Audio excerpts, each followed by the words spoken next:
Hi everyone, thanks for returning. Let's unravel another perplexing mystery.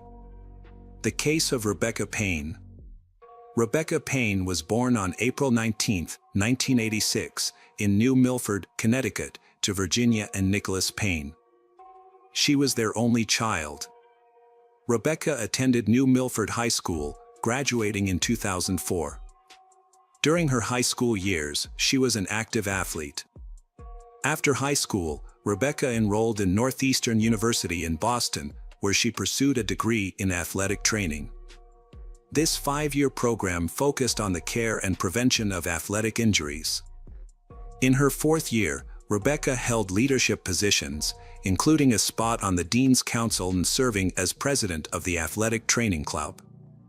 She played a key role in organizing the university's vision for the Future Athletic Training Leadership Forum and was also involved with the Episcopal Lutheran Center. Rebecca was known for her friendly and approachable nature. She had a large circle of friends and was always willing to lend a helping hand. At 6:30 a.m. on May 20, 2008, Boston police received a call from the manager of the Parker Hill apartment complex. The man was in a panic. He told the police that he had seen a door ajar in a 3rd-floor apartment. A 22-year-old student, Rebecca Payne, lived in the apartment. When he knocked on the door and called her name, no one answered him. And he decided to go inside. There, he immediately saw dark red spots and stripes on the floor that led him to one of the rooms. He found Rebecca lying on the floor, with no signs of life and her belongings scattered. When police arrived at the crime scene, they observed that the front door showed no signs of forced entry, suggesting that Rebecca may have known her attacker and may have let herself in willingly. Her 3rd-floor apartment had 2 bedrooms, and Rebecca's body was found face down on the floor in the bedroom. A trail of blood led from the living room to the bedroom, suggesting that the attack occurred in the living room, as there were traces of shell casings in that room. Forensic examinations showed that Rebecca had been shot 5 times. Blood stains in the apartment suggested that she had been conscious for some time, attempting to crawl to the bedroom before losing strength. Her valuables were still there. The state of disarray in her apartment was suspicious, leading police to believe that the perpetrator may have deliberately created the mess to distract them. Additionally, the mess may have been caused by Rebecca's struggle for life. When they searched the apartment, police observed that both the balcony door and the front door were open. Signs in the 2nd bedroom suggested that someone else had been living there. Identifying this person became a top priority for the police, as they were likely Rebecca's killer. After speaking with the apartment manager, police discovered that Rebecca lived with another student in her apartment, prompting police to begin searching for the student. At the same time, police interviewed residents of Parker Hill Apartments, some of whom reported hearing a woman scream and gunshots between 3 and 4 a.m. Unfortunately, no one reported the incident to the police. Rebecca Payne's tragic death left her parents reeling, not only from the loss of their daughter, but also from the appalling indifference of their neighbors. Despite hearing Rebecca's screams and gunshots, no one called for help. Rebecca's parents described her as a vibrant and compassionate young woman. She had a big heart and was known for putting others before herself, always looking to help those in need. In the aftermath of her death, police interviewed residents of the apartment complex where Rebecca lived. One man, who lived on the 1st floor, reported seeing a black SUV approach the building at night. However, due to the darkness, he was unable to see the car's license plates or identify who got out of the vehicle. The apartment building where the crime took place had both internal and external surveillance cameras. However, when police asked the building manager for the footage, they discovered that the cameras only allowed for real-time viewing. The outdated equipment required a video cassette to be inserted into a VCR and manually recorded, but no one had done so. Given this information, along with the fact that the manager was the one who found Rebecca's body, police began to suspect him of the crime. As a resident of the building, he had constant access to Rebecca's apartment and was aware that the surveillance cameras were not being monitored. The suspicion against the manager grew when a background check revealed his past run-ins with the law, specifically related to prohibited substances. Furthermore, an officer noticed dark red stains on the front door of the manager's apartment, which were swabbed and sent for examination. The manager was taken to the police station for questioning, where he denied any involvement in Rebecca's death, claiming he spent the entire night in his apartment with his wife. The police also spoke with his wife to verify his alibi. The woman's husband was initially a suspect, but his wife provided an alibi for his whereabouts during the night of the crime.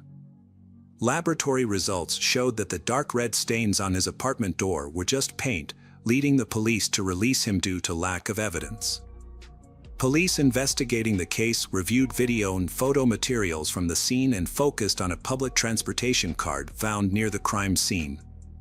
This card, used to pay for public transport in the Boston area, stores data on its usage, including the location and time of each use. Traffic police provided police with surveillance camera footage of the card being used. After reviewing the recordings, police determined that the card belonged to Rebecca and was used by her on the night she went missing. The footage showed Rebecca walking home, appearing calm and alone, with no signs of anyone following her. Unfortunately, this discovery did not lead to any new leads on the identity of the offender. The police obtained another video from a surveillance camera located outside the hospital building, near the Parker Hill Apartments. This video captured a black SUV driving by at the time of Rebecca's attack. Although the video was poor quality, preventing the officers from seeing the license plates, it did appear to match the description given by the witness, and the detectives believed it was a Ford vehicle. Meanwhile, detectives interviewed Rebecca's roommate at the police station. The roommate expressed shock at Rebecca's death and stated that she had been living with her parents while studying for an exam. This alibi was verified by her parents, clearing her of suspicion. However, the conversation was still fruitful, as she provided potentially valuable information that could aid the investigation. According to Rebecca's roommate, Matt, Rebecca's boyfriend, had access to their apartment. To determine if Matt had a motive to harm Rebecca, police reached out to him by phone. Matt explained that he had moved to New York State to live with his parents around the time of the attack. He claimed to be depressed over Rebecca's death. Matt stated that he had been staying with his parents, and they confirmed his alibi. Police obtained a record of Matt's cell phone activity, revealing a conversation with Rebecca on the night of the attack, around midnight, a few hours before her death. However, the cell tower that received the signal from Matt's phone was located near his parents' house in New York State. To verify Matt's alibi, police conducted an experiment and concluded that it would have been impossible for him to drive from his parents' house to Boston in 3 or 4 hours, making it unlikely that he committed the crime. As a result, Matt was ruled out as a suspect. Rebecca's family and friends traveled to her home state of Connecticut to say goodbye, but the police investigation into Rebecca's death stalled. Despite their efforts, no new evidence was found, no witnesses came forward, and no DNA samples were collected. The case appeared to have reached a dead end. Years went by. In 2012, a breakthrough occurred. Anthony White was arrested by the Boston police for trafficking illegal substances and faced a lengthy prison sentence. In an attempt to reduce his sentence, Anthony offered to provide police with information about the night Rebecca Payne died. Recognizing this as a potential opportunity to solve the long-standing case, the police accepted Anthony's offer. Anthony declared that, on May 20, 2008, Anthony received a call from Cornell Smith, an acquaintance involved in the same illicit activities as him. Cornell requested a meeting, and Anthony agreed. Cornell arrived with their mutual friend Michael Balba, who drove a black SUV. The three of them went to the Parker Hill Apartments, where Michael parked in a spot with a clear view of the building. When Cornell spotted Rebecca in a third-floor window, he identified her. They waited until the lights in her apartment went out, assuming she had fallen asleep. Cornell then climbed from the first-floor balcony to the third-floor balcony, where he found the door to the apartment open. However, upon entering, he found Rebecca awake and lying on the couch in the living room. She began screaming when she saw him, and a brief struggle ensued. Cornell shot her 5 times before fleeing the apartment through the front door and escaping with Anthony and Michael in the SUV.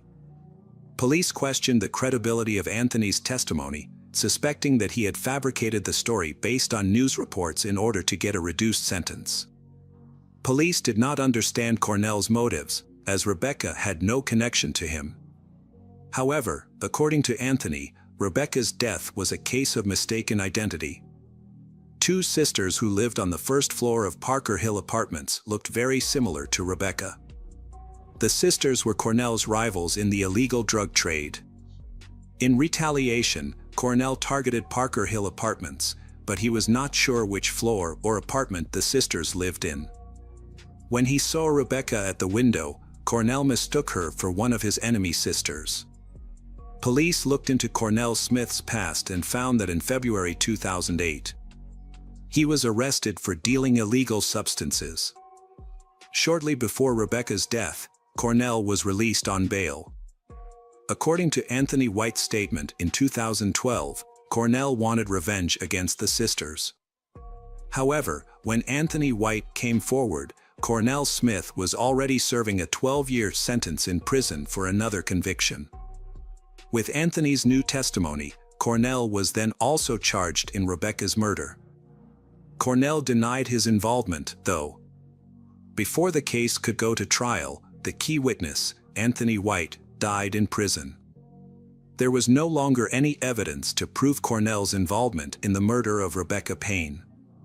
Since Anthony White was dead, the police needed new testimony from Michael Balba, who was with Anthony and Cornell on the night of the murder, in order to convict Cornell Smith. Michael was arrested and taken to the police station, but without evidence, he denied involvement and requested a lawyer. As a result, hopes of solving the case seemed lost. In a final attempt to find the connection between Cornell and Rebecca's death, the police looked into Cornell's case files in connection with a separate case of drug trafficking. During the search, the police came across letters written by Cornell Smith to the judge. These letters revealed Cornell's arrogant attitude towards others, some of which seemed meaningless. However, one letter contained a crucial piece of evidence that linked Cornell to Rebecca's death. It remains unclear why these letters had not been scrutinized earlier, despite being addressed to the judge. The discovery of this key evidence ultimately helped police build a case against Cornell. In a letter written out of anger, Cornell referenced an altercation that had taken place in downtown Boston, leading to the unfortunate death of Rebecca Payne at the hands of Cornell. This letter confirmed that Cornell was in Rebecca's apartment at the time of the incident. The trial took place in 2015. Jeffrey Karp, a defense attorney with more than 20 years of experience, was the first attorney to represent Cornell. However, Jeffrey withdrew from the case after an incident. Cornell suddenly stood up and struck Jeffrey Karp in the head with his handcuffed hand, causing chaos in the Suffolk County Superior Court in Massachusetts. Jeffrey Karp then opted not to prosecute, instead allowing the judge to appoint a new attorney for Cornell. Cornell Smith took a plea deal and pleaded guilty to taking the life of Rebecca Payne. As part of the deal, he received a prison sentence of 18 to 20 years from the judge. To honor Rebecca's memory, her hometown renamed the local tennis court after her. A garden and a National Athletic Trainers Association scholarship fund have also been established in her name. According to Rebecca's father, Nicholas Payne, these tributes were created with one main goal in mind: we don't want her to be forgotten.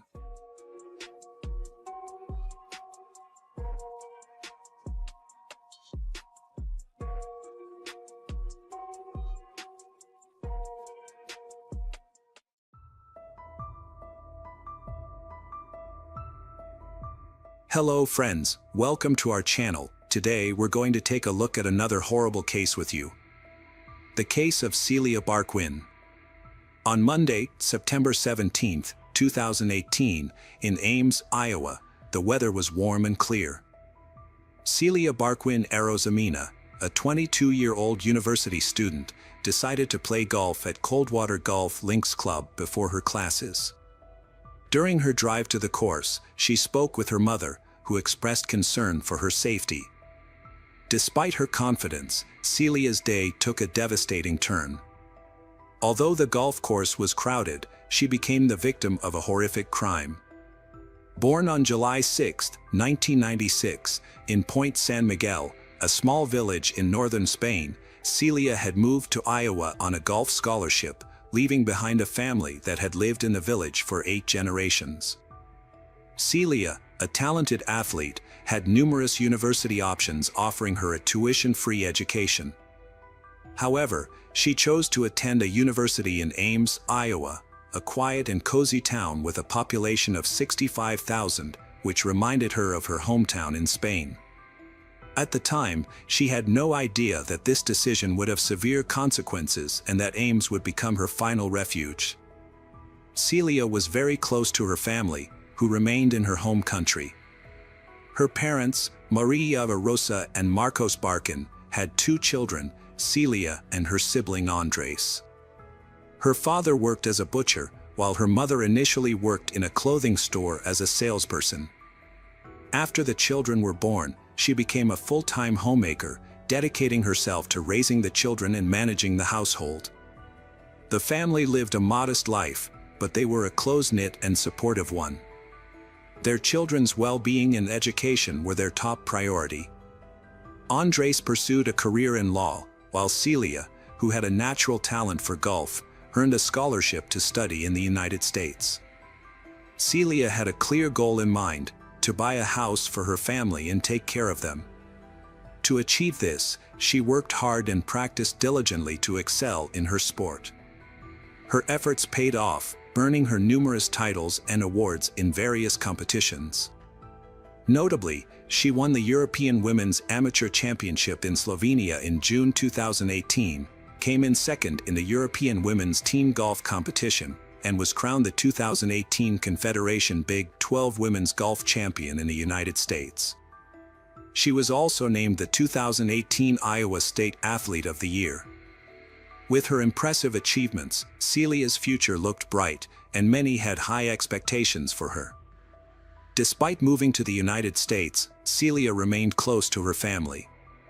She made it a point to call her parents every day, sometimes multiple times a day. Whenever she had free time, she would feel homesick and miss her family dearly. During her vacations, Celia would visit her family in Spain. Even on her home country breaks, she continued to work tirelessly to refine her skills. Her mother was a strong supporter of her daughter's passion and often joined her in training sessions. Celia had a comfortable life in Iowa, where she lived with her boyfriend, Carlos Nigri Nablas, in a rented apartment. Their relationship had an interesting backstory. They met in university, where Celia was already in a relationship with someone else. Despite this, Carlos was immediately smitten with her. Her captivating smile, kind nature, and determined personality drew him in, and he came to greatly respect her perseverance. Although she wasn't available at the time, Carlos became her closest friend and confidant, always offering support and encouragement. For over a year, Carlos supported his friend Celia through her tumultuous relationship with her boyfriend. When she finally broke up with him, Carlos confessed his long-held feelings to her. After a walk together, Celia revealed her own feelings by pulling Carlos close and kissing him. Overjoyed by her reciprocation, Carlos ran through the dormitory, screaming with happiness. This marked the beginning of their romance. To celebrate, Carlos set off fireworks and sent Celia a heartfelt video, expressing his admiration for her. As their relationship blossomed, they became inseparable. Eventually, they decided to take the next step and move in together. Carlos and Celia were busy preparing for their future together, having already gotten engaged. In May 2017, Carlos graduated from college and landed a job at an engineering firm in Ames. Meanwhile, Celia was nearing the end of her senior year at Iowa State University, where she was also studying civil engineering. After retiring from athletics, Celia had her sights set on a career in engineering, driven by a desire to make a positive impact and prove that women could thrive in a traditionally male-dominated field. Celia spent the summer of 2018 in Spain with her family before returning to Iowa to graduate. As a member of the Iowa State women's golf team, she was a promising athlete who also competed individually. She was preparing for an upcoming competition, but her plans were about to take a devastating turn. On September 17, 2018, Celia arrived at the golf club after speaking with her mother.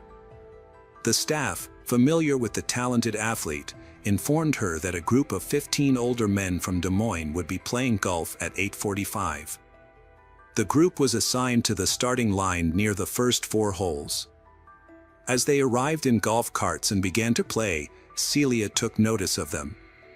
A group of retirees invited Celia to begin her round, so she proceeded with her cart, opting to play the first hole followed by the 4th to avoid delaying the older men. They found her to be courteous and friendly. Next, Celia headed to the 7th hole, a location not favored by many due to its remote position relative to the other holes and its proximity to Squaw Creek Park, which featured dense foliage. Athletes were often hesitant to play at the 7th hole because it occasionally attracted unauthorized visitors, including homeless individuals who could be aggressive. However, Celia was new to the club and unaware of the situation, so she played the 7th hole to make her way to the 9th. The route involved crossing a bridge on a broad path before navigating a wooded section, a place one coach described as eerily similar to the atmosphere of Sleepy Hollow. At 10:30 a.m., a group of 15 people made their way to the area where Celia's belongings were left. To their surprise, her cart was still there, but Celia was nowhere to be found. The group decided to investigate further as they found it unusual that she didn't reappear after 10 minutes. As they approached her cart, they discovered some of Celia's belongings scattered on the field, including her t-shirt and baseball cap, while her phone remained on the cart. It appeared that some items had fallen out of her pocket, but it was unclear why her t-shirt was on the ground and why she had left her phone behind. After searching the surrounding area, the group couldn't find any sign of Celia. They immediately alerted the club management to report their disturbing findings. A group of people reported that a young, blonde girl had been playing golf at the course earlier, but she was now nowhere to be found, and her belongings were still on the ground. Upon investigation, staff realized that she was Celia, the reigning European golf champion. A search was launched, and less than 30 minutes later, a body was spotted floating in a pond near the 9th hole. This discovery prompted the staff to call the police immediately. Upon recovering the body from the water, police officers identified the victim as Celia Barkin. An autopsy revealed that she had suffered multiple stab wounds to her neck and torso. A search dog was brought in and quickly picked up a scent, leading the police to a tent in a wooded area of Squaw Creek Park. Although the tent was empty, it contained bloodstains, suggesting that the perpetrator may have been hiding there. Police suspected that a homeless person, possibly living in the tent, might have been responsible for the attack. The police were searching for the perpetrator and found a man near the tent. The man claimed to live in the area and just wanted to retrieve his tent. As it turned out, the man was Colin Richards, 22 years old, the same age as Celia. Despite their similar ages, they couldn't be more different. However, it became clear that Colin was responsible for the murder. Physical evidence incriminated him. His face was badly scratched, and his black backpack contained bloody clothes, including a t-shirt and shorts. The clothes indicated that he had recently changed out of his blood-soaked garments and into clean ones. The police dogs also picked up his scent. Additionally, Colin had a severe gash on his left arm that was bleeding. Although he tried to hide the injury and conceal his arm from the officers, his efforts only added to their suspicions. Colin Richards was arrested by police in connection with the crime. According to his account, he was at a friend's house before the police arrived. Two male friends had driven him to the park to collect his tent, and it was there that he encountered the police. Collins denied any involvement in the crime and claimed he had never met the victim, Celia. He explained the scratches on his face by saying he had scratched himself on branches while walking through a wooded area. Colin had a history with the police, having struggled with substance abuse, alcoholism, and mental health issues. He had become homeless after being released from prison 3 months prior to the murder, having served a 7-month sentence for burglary. Colin had a history of run-ins with the law, having been convicted multiple times for similar offenses. His troubled past began in his teenage years, and he grew up in a dysfunctional family. Detectives interviewed 3 acquaintances of Colin's, including a homeless man with whom he shared a tent. 2 other men gave Colin a ride from his home to the park. The homeowner allowed Colin to clean up and change his clothes, as he was disheveled and covered in mud, blood, sand, and water. After washing up and changing, Colin left with his bloody clothes in a backpack, intending to return to the park to retrieve his tent before leaving the area. The men described Colin's behavior that day as unusual, extremely nervous, and hurried. He didn't explain why he was in such a rush, only mentioning that he had cut himself and soiled his clothes. One of the homeless men who lived with Colin in the park revealed that Colin always carried a serrated knife, which he used for personal protection. The day before the murder, Colin had confided in this friend about having a desire to rape and kill someone, but the friend didn't take him seriously. Colin was immediately charged with first-degree murder after her body was discovered. The investigators believed that the crime was premeditated, meaning Colin had planned it ahead of time and was actively looking for a victim on the day of the murder. The judge set Colin's bail at $5 million, but since he couldn't afford it, he remained in custody until his trial. Meanwhile, Celia's family in Spain was growing increasingly worried because they hadn't heard from her. Despite numerous attempts by the police and aims to reach them, it was too late at night in Spain and no one was available to receive the devastating news. Eventually, the coach was forced to make the heartbreaking call to Celia's parents, informing them that their daughter had been brutally murdered. A serrated knife was discovered in a wooded area, bearing the fingerprints and DNA of Colin, as well as the blood of the deceased. Additionally, skin particles from Colin were found under the victim's fingernails, indicating that the scratches on his body were inflicted by the victim during a struggle, not by branches. Initially, Colin denied any involvement in the crime, but later, faced with overwhelming evidence, he confessed to the attack. He claimed that he had been under the influence of substances on the day of the incident and was not thinking clearly. Colin stated that he had been walking in the woods when he came across a young girl, Celia, who was alone in the area. He targeted her, having never seen or known her before, and subjected her to a violent attack. The death penalty was abolished in Iowa in 1965, so the maximum sentence Colin faced was life imprisonment without parole. During the trial, Colin's family shared details about his life.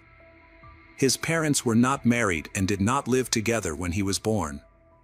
For the first 10 years of his life, Colin lived with his father, who raised him in a strict and often neglectful manner.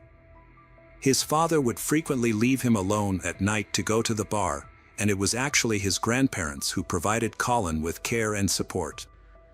When Colin was 10, his mother, who had since married another man and had 2 more children, gained custody of him. The family moved to the countryside, seeking a more peaceful environment. However, their household was still marked by strict discipline. Colin's room was extremely tidy, leading his family to jokingly suggest that he would be well suited for a career in the military. Colin started out as a diligent student, but as he entered his teenage years, he began to follow in the footsteps of his father, a heavy drinker. Despite his father's attempts to set him straight, Colin's behavior worsened, leading to his expulsion from the family home at the age of 15. Without a stable support system, Colin fell in with a bad crowd, dropped out of school, and became addicted to substances. At 18, Colin was involved with a girlfriend significantly older than him. However, their relationship turned violent, and he was arrested for domestic abuse in May 2015. He was found guilty and served a 60-day jail sentence. On another occasion, Colin was accused of shoplifting, responded by threatening to return and carry out a violent act. Despite his downward spiral, those around him seemed to ignore his problems. Over the next 2 years following the domestic violence incident, Colin had multiple run-ins with the law, being arrested for various offenses such as theft, harassment, and attempted burglary. In an attempt to address his behavioral issues, he was ordered to take intervention courses, but these efforts were unsuccessful. In November 2017, Colin began serving a 2-year sentence at Mount Pleasant Correctional Facility for burglary in violating his probation.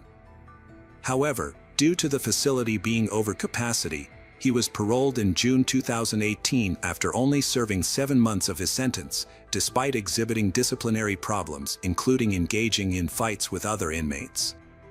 Sadly, Colin went on to commit a heinous crime just 3 months later, killing Celia. After his release from prison, Colin reunited with his mother and stepfather, with whom he resided, and resumed a relationship that had been rekindled through correspondence during his incarceration. Colin's parents gave him a chance to start anew, trusting that he would stay away from illicit substances and old friends with a bad influence. However, he broke this promise just 2 weeks later and was subsequently kicked out of his home. With nowhere to go, Colin traveled to Ames, a city an hour away, where he initially sought refuge in the local homeless shelter. Unfortunately, the shelter was full, and he had to find alternative accommodations. Colin's mother helped him out by purchasing a tent, which became his temporary home. However, his presence in Ames soon caught the attention of the local police department. On June 29, Colin was arrested for public intoxication. Later, on August 11, police received a complaint from a Target store about Colin and another homeless man camping in the store's parking lot.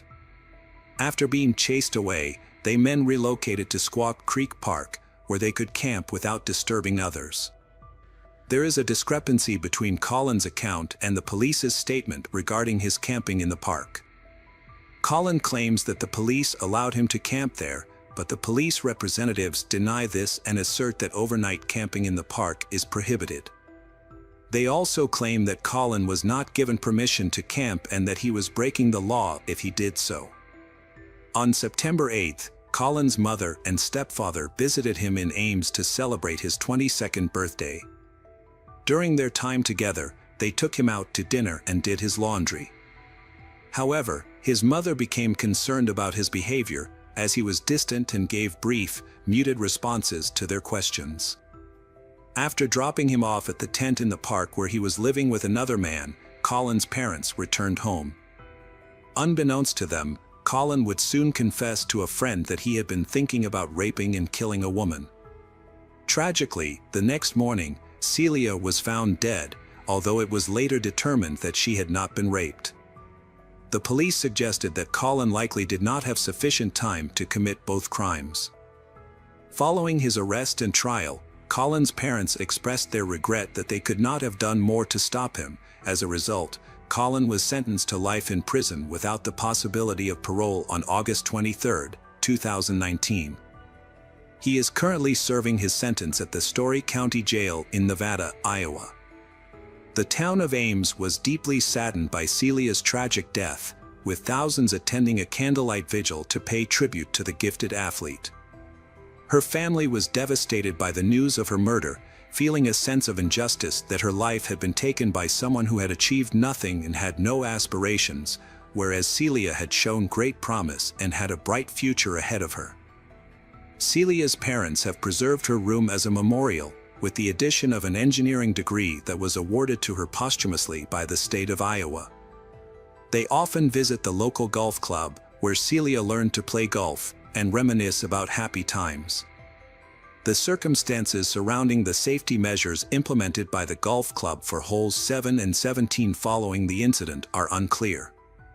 Carlos, Celia's boyfriend, found it unbearable to remain in the city where constant reminders of her presence made his grief unbearable.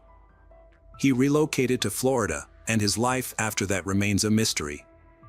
Celia's brother was deeply affected by her death, losing a significant amount of weight due to stress. However, he found solace in a career driven by his sister's encouragement to help others. He pursued a law degree and subsequently joined the police force.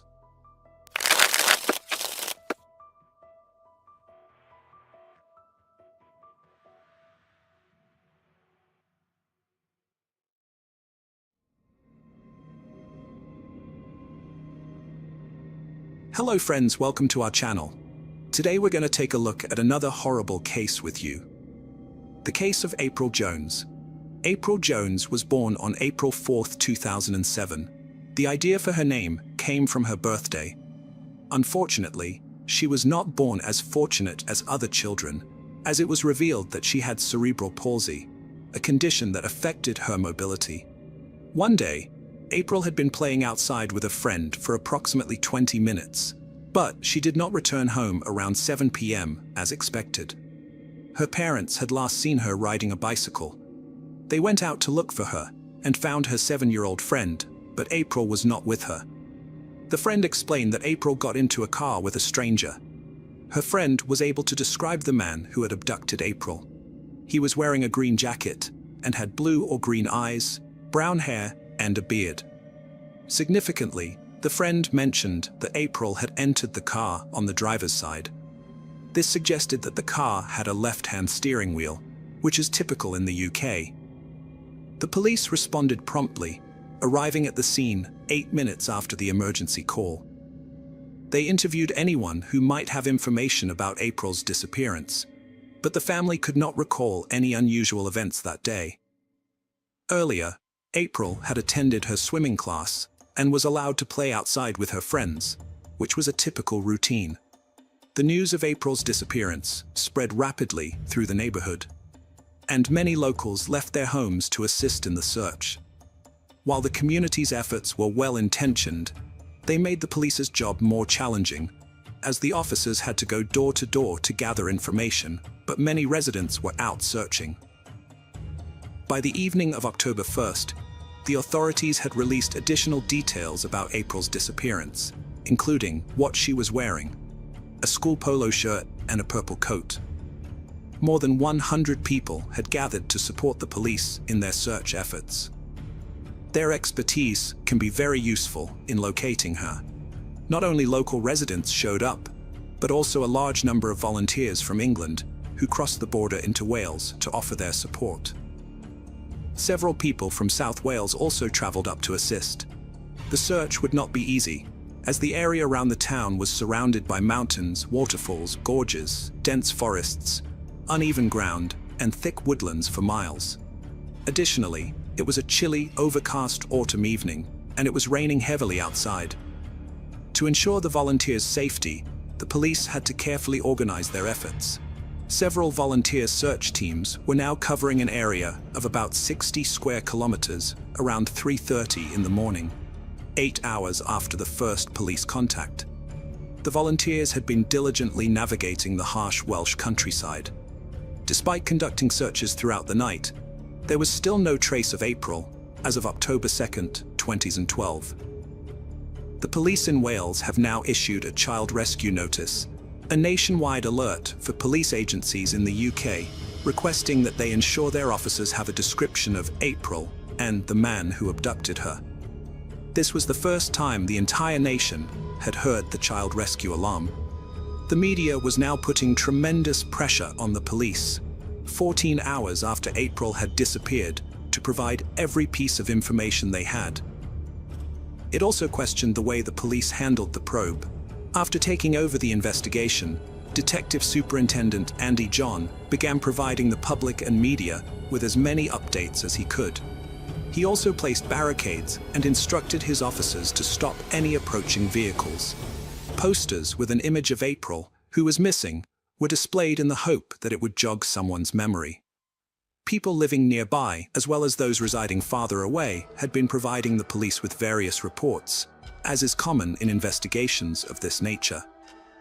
Numerous locals identified a man who did match April's kidnapper, Mark Bridger.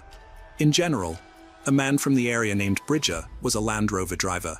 His eyes were blue, he had short facial hair, and above all, he drove a left-hand drive car. Several witnesses claimed to have seen Bridger or his car in the vicinity when April vanished. They found Bridger's last known address and repeatedly tried to contact it, but neither he nor April Jones were there. Bridger had no prior history of legal troubles. Given the large number of volunteers involved in the search, it was impossible to verify the claims made by some residents that Bridger had participated in the initial search for April's disappearance at night. With the limited information available to them, and reports from the surrounding community about Bridger's apparent disappearance, the police focused all of their efforts on finding him. Helicopters hovered above the scene, and the police conducted a thorough search of all possible locations for him. They learned that Bridger had just moved into a brand new cottage named Mount Pleasant. Upon their arrival, there were no visible signs of life, and the property was devoid of any automobiles. They went into the cottage and called April's name, but she didn't answer. It was unclear at the moment if Bridger had been hiding from the authorities. A police helicopter had earlier seen him walking his dog near April's home, having apparently tried to disguise himself by shaving his head and beard. Police cornered and questioned him. The policeman questioned, "Where is she?" Bridger just answered, "It was an accident. I crushed her with my car. I don't know where she is." Officers reported that Bridger was very emotional throughout the arrest. The arresting officers read him his rights, which included the following: "You do not have to say anything, but anything you say may be used as evidence." Oddly enough, Bridger was eager to converse, though he was not required to speak. The officers reiterated that he was free to do so. He informed them, "I've been looking for her all day and night on foot. My car is in the garage. It is a left-hand drive Land Rover Discovery. I didn't abduct her. I tried my best to revive her, then panicked. I only knew her name this morning when I saw the news on the television. I just wish I could remember where I'd put her. There was no life in her. She was just on the seat. I want to say sorry to the family." They took Bridger to the closest police station. In the meantime, back in April's hometown, police units, search teams, volunteers, and mountain rescuers kept searching every square inch of the Welsh countryside for April. Still, despite everyone's best efforts, they were unable to locate her. Along with the emergency services staff who worked just as hard and determinedly, hundreds of volunteers from across the nation stayed out all night, slept for a few hours, and then resumed their search. The police had received over 600 texts from people volunteering their services and proposing locations to search. Because of this, the police had a large number of volunteers to assist them in their search. And because of their local expertise, they were able to check over 20 distinct areas extensively. The people can occasionally obstruct this kind of investigation. Still, local expertise is essential in remote places like this one, and the police needed all the assistance they could get. At this point, detectives had taken Mark Bridger into custody and were questioning him. Unusually for a man of his standing, he spoke without hesitation. On the contrary, he talked candidly about what had transpired. Right away, he said, "I don't know where she is. Yesterday, I came down to see my daughter's teacher. She had, parents' evening, and I then parked up opposite my girlfriend's house, which I believe is not far away from April's mother and father's house. Stupid. I'd had a few to drink, and there were two girls on their bikes. I remember the dark-headed girl came behind the car. I looked to see where the other girl was, and I couldn't see this other little girl. And the next minute, the bike was there." Bridger acknowledged that he was in the vicinity at the time and acknowledged hitting April with his automobile while intoxicated when she was riding her bike. Mark Bridger insists that he never intended to harm April, even though he acknowledges that he was aware of his error. Instead, he maintains that he took off with her in his car. He needed to bring her to the hospital right away, and that's what he realized. "It's okay, Mark. The color had gone out of her. Okay, her lips were purple. Paul and Call are friends of mine, and I've killed their daughter." Effective then, without hesitation, Bridger acknowledges that his actions that evening caused April Jones to die. He even goes so far as to say that her parents were friends. However, Bridger's memory tends to deteriorate following the submission. He has been relatively open about his involvement thus far. Actually, these officers may have never had an easier time getting a confession from someone. Bridger can't recall anything about what he did with April's body, though. Following her confession, despite the police's repeated attempts to question him, Bridger's unexpected episode of amnesia persisted. "And I'm in my house, and she's not there. Being upstairs, and I can't find her. I wouldn't have ditched her. I know that I wouldn't have. I'd have put her somewhere." With Mark Bridger, the cops have been quite cautious thus far. He'd been entirely honest with them. They can make him clam up with aggressive interrogation, but now they start to question his sincerity. The police were aware that there was very little likelihood that Bridger's memory would be blank at the critical moment when April's body vanished. The pressure increased as the cops questioned him, even though it is evident that he was lying. He persisted in telling his story and got even more upset. In fact, the cops started to wonder if April was dead at all. Was there anything that Mark Bridger was saying that they could genuinely believe? The police decided to give Bridger a platform to give us account of what happened on Tuesday.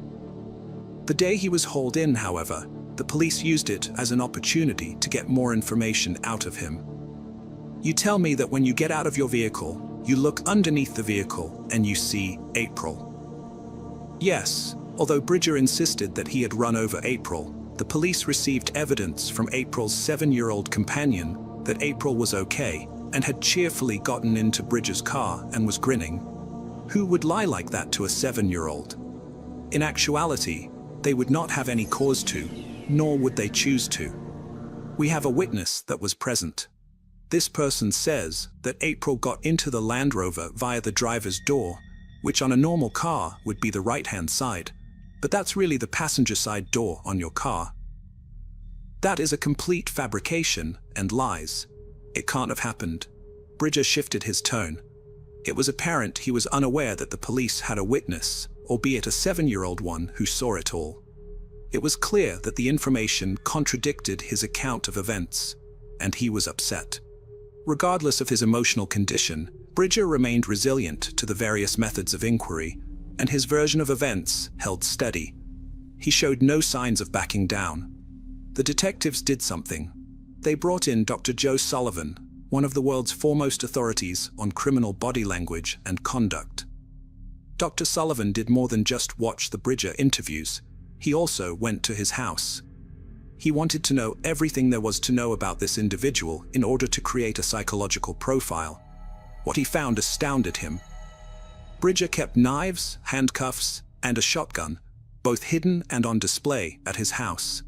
Moreover, he was employed at a slaughterhouse. According to Dr. Sullivan, Bridger was a fantasist who thought of himself as a character akin to Rambo.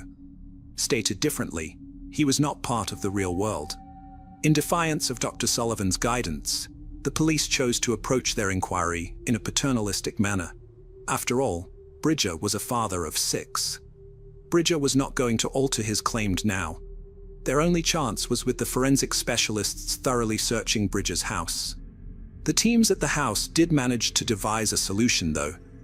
They may have found anyone's blood. They found little specks of it in the restroom. It's possible that Bridger cut himself shaving. It was just that the police were ignorant at this time. After submitting the samples to the laboratory, it can take up to 24 hours to receive the findings. After the police took him in, disregarding his advice, Dr. Sullivan told the officers what he believed Bridger to be. He was unlikely to experience an enormous amount of empathy or have any major sense of guilt about what he had done. Of course, he will inevitably try to present himself as someone who does have those characteristics. But the sense that I had from the information we had gathered, even at that time, was that this is a man who is not going to respond to an appeal to his better nature. According to Dr. Sullivan, there was little need to attempt to appeal to Bridger's better nature. He didn't have one, and he wasn't going to respond to any police appeals for regret, sympathy, or guilt. Now that the police had taken Dr. Sullivan's advice to heart, Bridger was under increased strain on suspicion of murder. They detained him again right away. It was a shocking shock. Bridger turned completely pale. The police had also found explicit photos of children on his laptop. The reason for his second arrest was that he had offensive pictures of kids. The net was getting closer. Bridger now thought the police had more information than they had disclosed. April's parents were unconcerned, even though Bridger seemed to be losing control of the situation. 3 days after April had disappeared on that fateful Monday night, that the police had given up on locating April alive. It's not an abduction case anymore, it's a murder. Naturally, the police kept this knowledge from Bridger. Still, they also made the decision to advise the numerous volunteers who had put in a lot of effort to locate April that it was time for them to head home and leave the situation to the experts. This suggestion met with stiff resistance as hundreds of exhausted volunteers, many of whom were crying. As they departed the site, they had little to show for their efforts. On Friday, 4 days after April's disappearance, police search teams were out in full force, scouring the area for any clues. Forensic investigators found no proof that Bridger had killed April. Importantly, there was also no evidence supporting Bridger's account. Inspection of his vehicle, a Land Rover, revealed no marks, blood, hair, or skin, contradicting his claim that April's body should have left scratches or traces inside the car. Bridger tried to clarify by saying he did not witness any blood on April after the alleged collision. The child had apparently been run over, yet showed no visible injuries. But his narrative and the game he had been playing with the police was about to be exposed as a farce. On Friday night at 6:15 p.m., the lab contacted the detectives. They had matched April's toothbrush DNA to blood spatters found in Bridger's bathroom. They also discovered April's DNA on Bridger's fleece collar and jogging bottoms. After gathering sufficient evidence, the police filed charges against Bridger. They had found sexualized photos of minors on his laptop, which he denied viewing for personal satisfaction, despite his internet search history. Bridger had been in custody for 3.5 days by Saturday. As the allotted 96-hour questioning period neared its end, the Crown Prosecution Service had to decide whether to press charges. Just over an hour after the final interview, Bridger remained unfazed upon hearing the charges. There was no remorse or emotion from him. As the prison van arrived, angry bystanders hurled objects and insults at Bridger. Over the next 2 weeks, forensic investigators found increasing blood traces of April at Bridger's house, as well as several broken bones in his fireplace, though it could not be conclusively determined if they were April's due to decomposition. On May 30th, 2013, a jury found 47-year-old Mark Bridger guilty of April Jones' kidnapping and murder.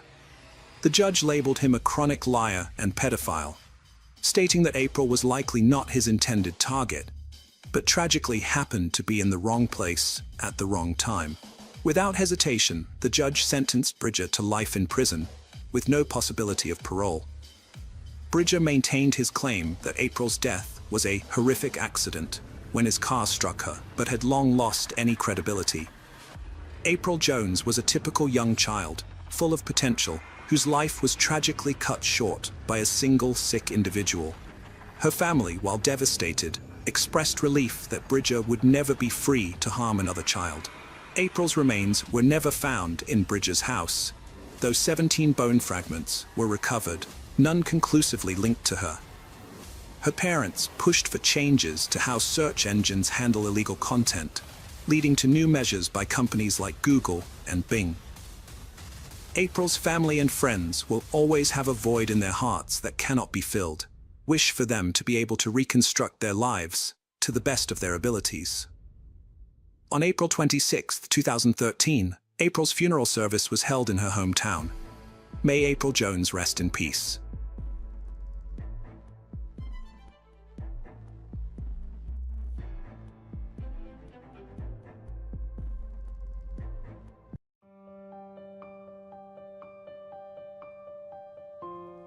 Hello friends, welcome to our channel. Today we're going to take a look at another horrible case with you. The case of Grant Hendrickson and Michelle Cartagena. Grant Hendrickson, born on September 20, 1972, in Macon, Georgia, was an outdoor enthusiast who enjoyed fishing, golf, canoeing, and camping. Like his girlfriend, he was also an active volunteer in the community, having worked at the Museum of Arts and Sciences in Macon since the age of 15. Their active lifestyles likely drew them together, according to those who knew them. Grant's girlfriend, Michelle Cartagena, was born on May 2, 1975, in Monterey, California. She was a well-rounded and talented individual. She played in her school's marching orchestra band, was the top singles tennis player, and led her school softball team. Additionally, she was a member of the National Honor Society. Outside of school, Michelle volunteered with the Red Cross and an animal welfare association, and she often visited elderly people. Her father remembered her as a caring and driven individual who aimed to pursue a career in medicine to help others and give back to society. January 3, 1995, brought a grim discovery to the typically quiet area of Juliet Lake. A passerby reported finding two lifeless bodies while walking near the lake. The local sheriff and his deputy responded to the scene, where they were met with a shocking sight. Their office was not accustomed to handling serious crimes, as fights and thefts were the norm. The deputies were not prepared for what they found: a white Honda parked on the lake's shore, with the body of a man inside and her body lying on the ground nearby. The cause of death was evident, even to a non-expert: both victims had been shot. The car contained the victims' personal belongings, including identification, which revealed the identities of the victims. The male victim was 22-year-old Grant Hendrickson, who was found in the driver's seat. The second victim was 19-year-old Michelle Cartagena. The police were alerted to the incident, and officers from the Major Crimes Unit, along with forensic experts, arrived at the lake. The detectives' attention was immediately drawn to Michelle's body, which was partially exposed with her skirt pulled up, suggesting a possible motive for the crime. An examination of the car revealed bullet holes, leading detectives to believe that the perpetrator had opened fire on them while they were inside. Grant was hit by 3 bullets and had no chance of survival. Michelle was shot twice and likely remained conscious as the perpetrator pulled her from the car. The position of Michelle's body, with her legs spread apart, suggested that the perpetrator may have intended to take advantage of her vulnerable state, but did not do so. Forensic experts found a substance on the inside of her thighs, which was later identified as saliva containing chewing tobacco particles. The saliva samples were sent to the lab for further analysis.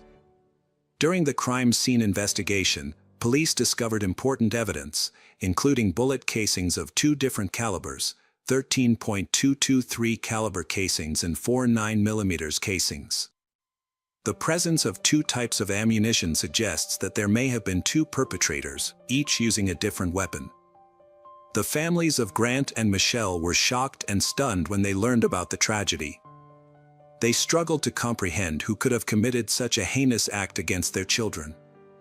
As only children, Grant and Michelle were extremely close to their parents. They had been dating for over a year and had already made plans for their future together, including their upcoming wedding. When detectives couldn't identify any enemies or suspects through family and friends, they began investigating further.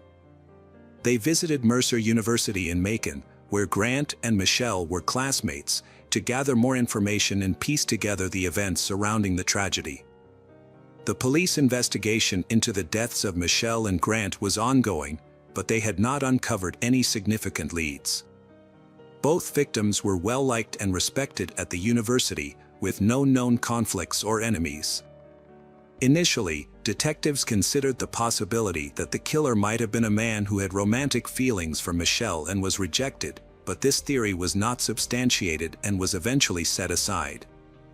A visit to Mercer University did not yield any useful information for the police.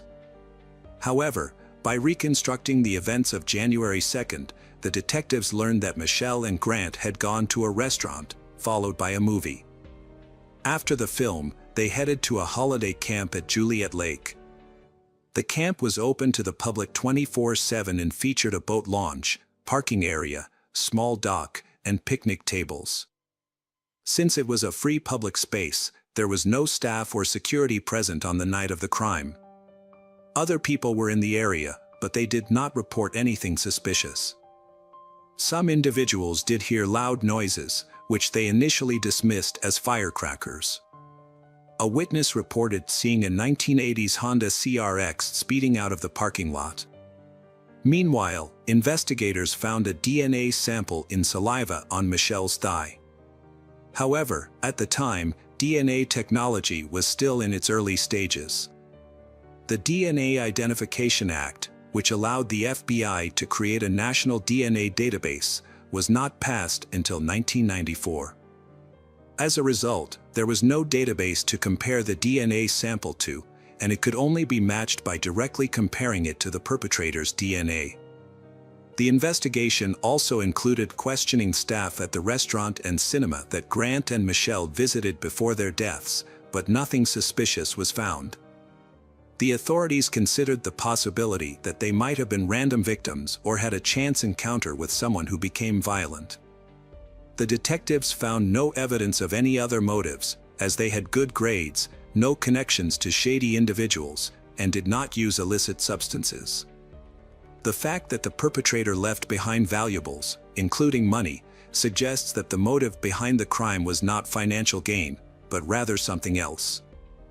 Forensic analysis revealed that the likely weapons used in the crime were an AR-15 rifle and a 9mm Ruger pistol. Despite questioning over 100 individuals and collecting DNA samples from several dozen potential suspects, the investigation had stalled. More than a year and a half after the crime, Agent Randy Upton of the Georgia Bureau of Investigation took over the case in the fall of 1996. Randy adopted a new approach, shifting his focus from identifying the perpetrator to locating the weapon used in the crime. He visited the largest gun store in Macon and requested a list of customers who had purchased an AR-15 rifle between 1985 and 1995. Investigator Randy started contacting individuals on the list of 108 potential suspects. He explained to them that cooperating by allowing their weapon to be inspected and providing a DNA sample would greatly aid the investigation. Most of the people Randy spoke with agreed to comply, which led to the experts conducting further tests. As a result, the list of suspects began to dwindle. On November 27, 1996, Randy contacted Andrew Allen Cook, a 22-year-old who was on the list. During their conversation, Randy informed Andrew of the purpose of the call and asked permission to examine his rifle. However, Andrew claimed he no longer owned the rifle, stating that he had sold it in April 1994, nearly a year before the victims, Grant and Michelle, died. Nonetheless, gun store records showed that this was not possible, as Andrew had actually purchased the rifle in August 1994. Agent Randy became suspicious when Andrew lied to him. When Randy asked Andrew for a DNA sample, Andrew claimed he needed to discuss it with his father, simultaneously an FBI agent, before complying. Instead, Andrew hung up. This evasive behavior made Randy think that Andrew might be the person he was searching for. Investigations revealed that 5 months after Grant and Michelle's murders in 1995, Andrew pawned his rifle at a local gun store. Additionally, In December 1993, someone had bought a Ruger pistol on Andrew's behalf because he was underage at the time. Andrews sold this pistol to a friend in July 1995, shortly after pawning his rifle. This sequence of events suggested that Andrews' decision to get rid of both his rifle and pistol within 6 months of the murders was unlikely to be a coincidence. As the police gathered more information about Andrew, they became increasingly confident that they were on the right track. Further investigation revealed that Andrew had not only disposed of his firearms but also his 1987 Honda CRX, which matched the description of a car seen near the crime scene. Agent Randy decided to visit the diaper factory where Andrew worked. Although Andrew was absent, Randy spoke with one of his co-workers. A colleague of Andrew's reported that they had recently discussed the worst things they had ever done, and Andrew claimed to have shot someone with a rifle. The colleague was skeptical but asked Andrew why he had done it, and Andrew replied that he wanted to see if he could get away with it. The colleague also mentioned that Andrew was a frequent user of chewing tobacco. Another friend testified that Andrew had told him in late November 1996 that he needed to leave town because things were getting hot. These coincidences caught the attention of Agent Randy, who began searching for Andrew Cook, who had not lived with his parents for several years. On December 4, 1996, Agent Randy met with Andrew's father, John, who was also an FBI agent with 29 years of experience. Agent Randy explained that he was investigating the crime at Juliet Lake and wanted to speak with Andrew, but couldn't find him. John was familiar with the case of Grant and Michelle from the news, but had not been involved in the investigation. He told Agent Randy that he didn't consider Andrew a suspect, but promised to find him and talk to him. Later that day, John was able to reach Andrew by phone.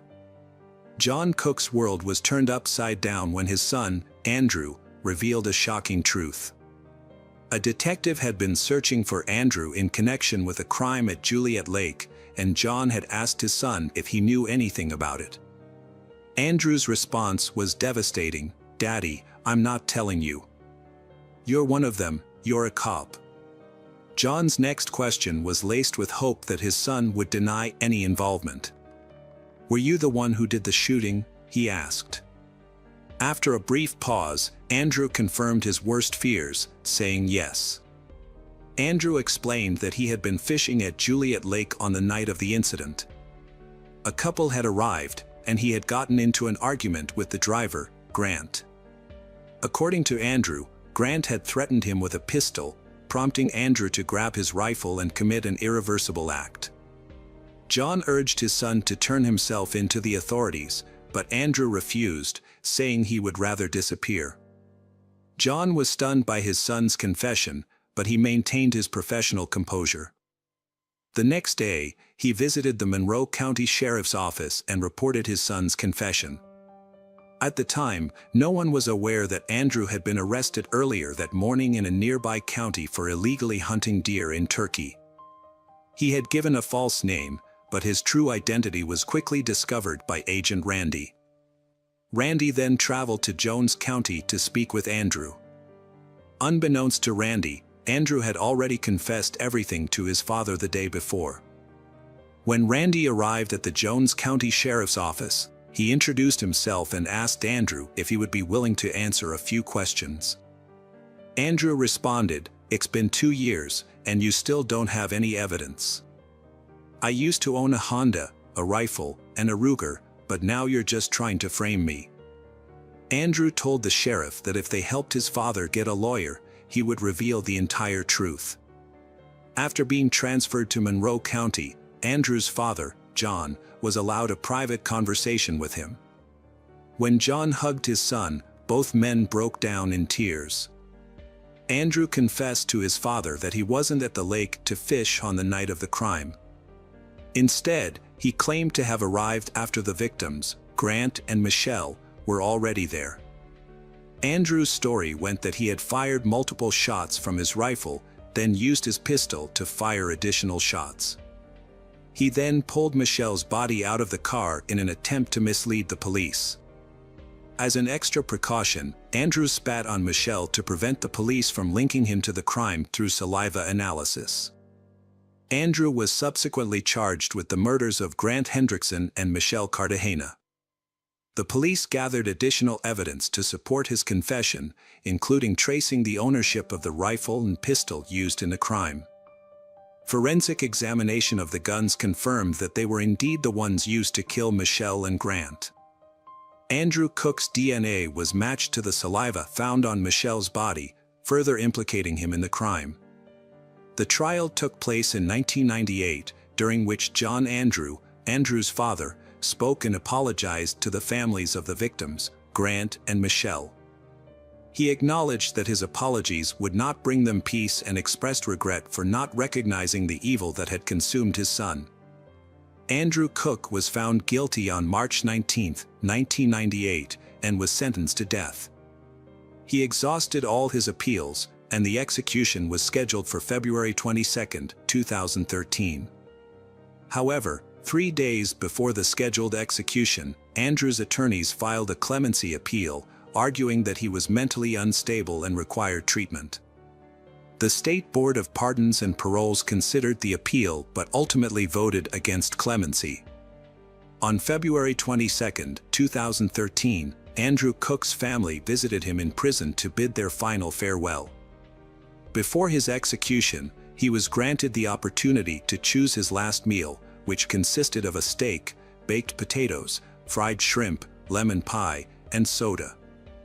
As he lay strapped to a gurney in the death chamber, Andrew delivered his final words, expressing remorse for his actions. "I'm sorry," he said. "I won't ask you to forgive me, as I struggle to forgive myself." He then thanked his family for their unwavering support and apologized for the pain he had caused them, stating, "I'm sorry I took so much from you all." At 11:08 p.m., the lethal injection was administered. 14 minutes later, Andrew Cook, 38, was pronounced dead. Following the execution, Mary Hendrickson, the mother of one of the victims, expressed relief that justice had finally been served after 18 long years.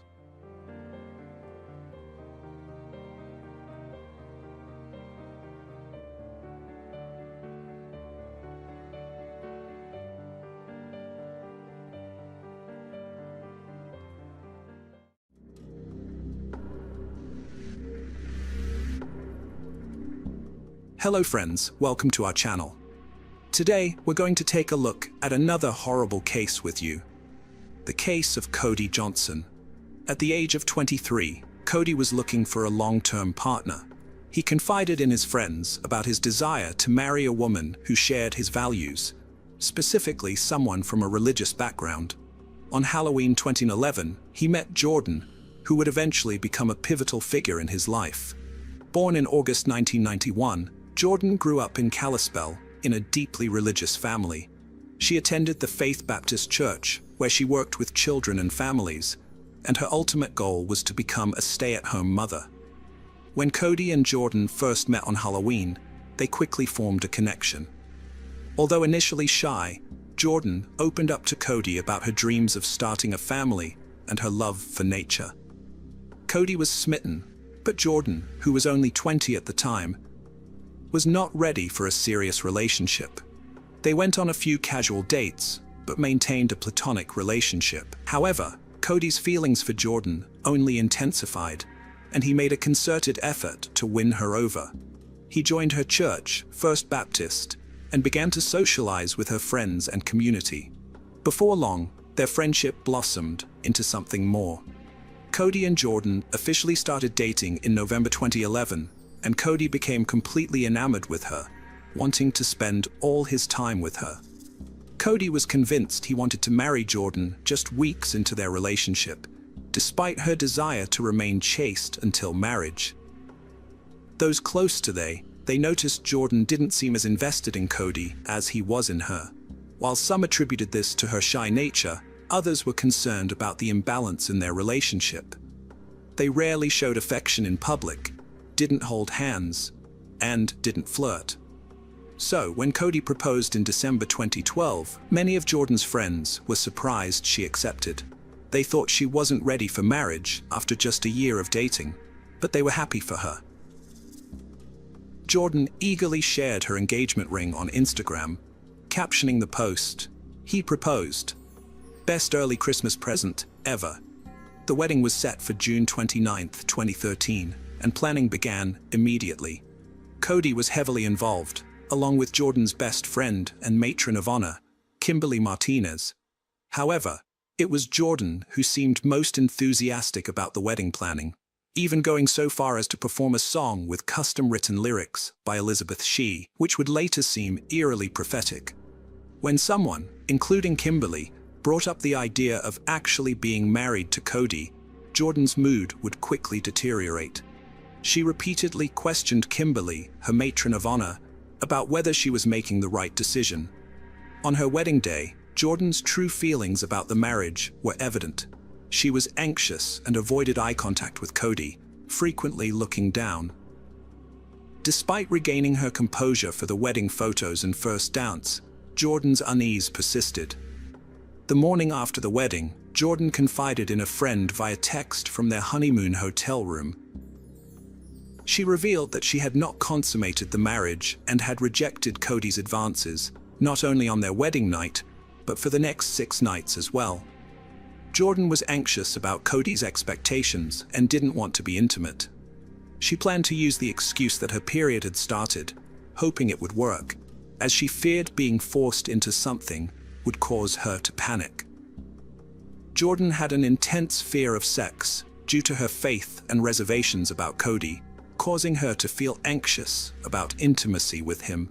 This anxiety reached a boiling point on July 7th, 8 days after their wedding, when Cody canceled his golfing trip with friends at the last minute because Jordan had planned a surprise for him.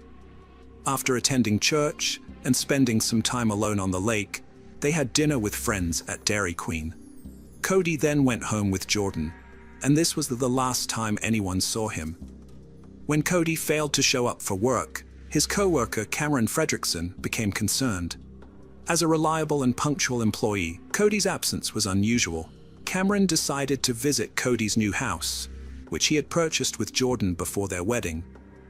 After knocking with no response, Cameron let himself in and searched the house for any clues about their disappearance. However, he found nothing. Cameron's concern turned to fear when he discovered Cody's phone in the garage.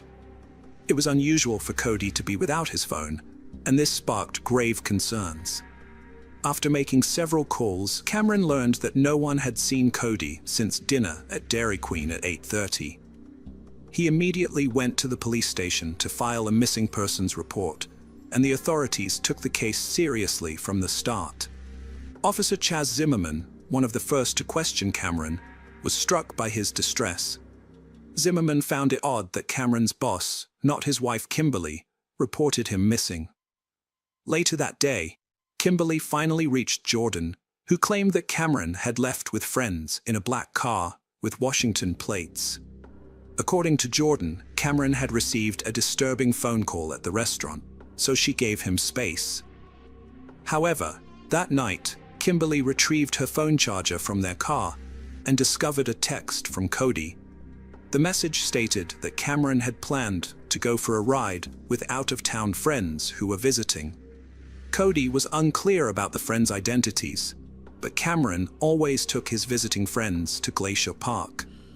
Jordan told the police that she didn't recognize the men who were involved in Cody's disappearance, and that they hadn't fought that night. She suggested that Cody might have gone joyriding with his friends from out of town, as a possible reason for his disappearance. When questioned about why she didn't report Cody missing, Jordan explained that she didn't want to upset him by filing a report if he was planning to return within a few hours. However, as the hours turned into days, Cody's friends and family gathered at the family home, expressing confusion over his sudden disappearance. It didn't seem like something Cody would do, leaving his wife without a word. Jordan maintained her story until Kimberly confronted her about it. As the conversation continued, Jordan became increasingly uncomfortable. Eventually, she became so agitated that she threw her wedding ring across the room. While some thought this was just her unusual way of coping with the situation, Kimberly was convinced that Jordan was hiding something. The next day, she returned home and called her friend. Meanwhile, Jordan was summoned to the police station, where she was confronted by officers about the inconsistencies in her story. One of the officers said, "Jordan, I've gathered information that contradicts what you're telling me. I've spoken to several people, and it's crucial that I know you're being honest." Jordan responded, "I understand, and I think there's more to the story." Around the same time, Sher Johnson met with the police, armed with Cody's phone records from the day he vanished. She was worried about her son and hoped that the mysterious man Cody had called could provide some clues about his disappearance. However, it turned out that the mysterious caller was simply a friend returning a tool to Cody. The police quickly ruled him out as a suspect because he had a solid alibi. His wife was in labor at the time of Cody's disappearance. With all other leads exhausted, the police refocused their attention on Jordan. It was clear that she was hiding something, but her story didn't quite add up. On July 10th, a crucial breakthrough emerged in the case. An unexpected email arrived from Carmen Tony 607, claiming that Cody was dead and there was no need to continue searching. The message read, "Hello, Jordan. My name is Tony. There is no bother looking for Cody anymore. He is gone." Jordan showed the email to Hannah, remaining expressionless as he relayed the news. According to the email, Cody had supposedly died after falling off a cliff in Glacier National Park while with unknown companions. Hannah was devastated upon reading the message and urged Jordan to report it to the police immediately. Hannah recalled her reaction.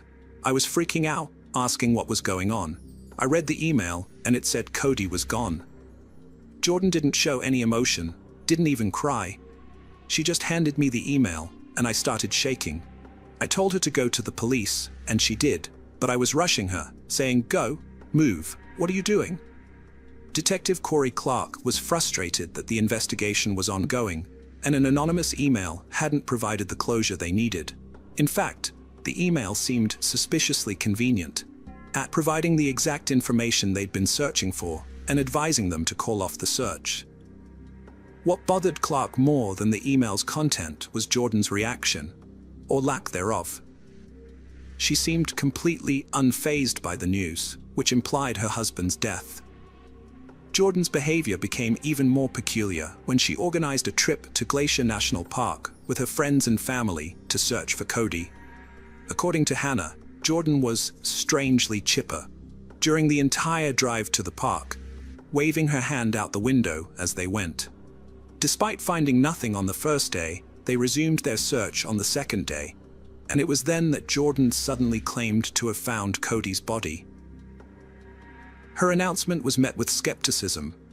"I think he's down there," she said, leaving Clark wondering why on earth Cody would be in that location. It's baffling that someone would do such a thing. This wall serves a purpose, after all. The autopsy revealed that the victim's head and arms suffered the most damage from the fall. Cody's loved ones were heartbroken over his death, but Jordan felt a sense of relief, according to Hannah. Now that a body had been found, the authorities would finally close the case. However, there was still a major issue. The police had no idea who man Tony 607 was. When Jordan was first questioned about the mysterious message, she directed the police to Tony Stallcup, a fellow car enthusiast and acquaintance of Cody's. Although Tony hadn't seen Cody in several months, he was so worried about him that he gave the police full access to his accounts. The police were unable to find the email address they were looking for, and Jordan and Cody's phone records did not provide much information. As a result, they had to contact Google to obtain the IP address associated with Carmen Tony 607. While waiting for this information, the police re-interviewed Cody's family and friends. During these interviews, Kimberly finally shared with the police Jordan's fragile mental state leading up to her marriage to Cody. She had expressed doubts and fears about marrying him, asking Kimberly multiple times if she should go through with the wedding. Jordan confided in Kimberly about her horror and fear of having sex with Cody, even regretting that Ed had married him and wishing she could undo everything. When Kimberly advised Jordan to be honest with Cody about her feelings, Jordan responded, "I should be happy, but I'm not. If I tell him, it's going to break his heart." 2 days before Cody's disappearance, Jordan typed a disturbing message. "He held me down the other night, and he was in my face." On July 7th, the police discovered another revealing exchange, in which Jordan intended to talk to Cody, but was terrified of his reaction. Jordan went to her friend Kim's house later that day and recounted her conversation with Cody, which didn't go well. Cody became enraged, and she left to give him space, eventually spending the night at her step-parents' house.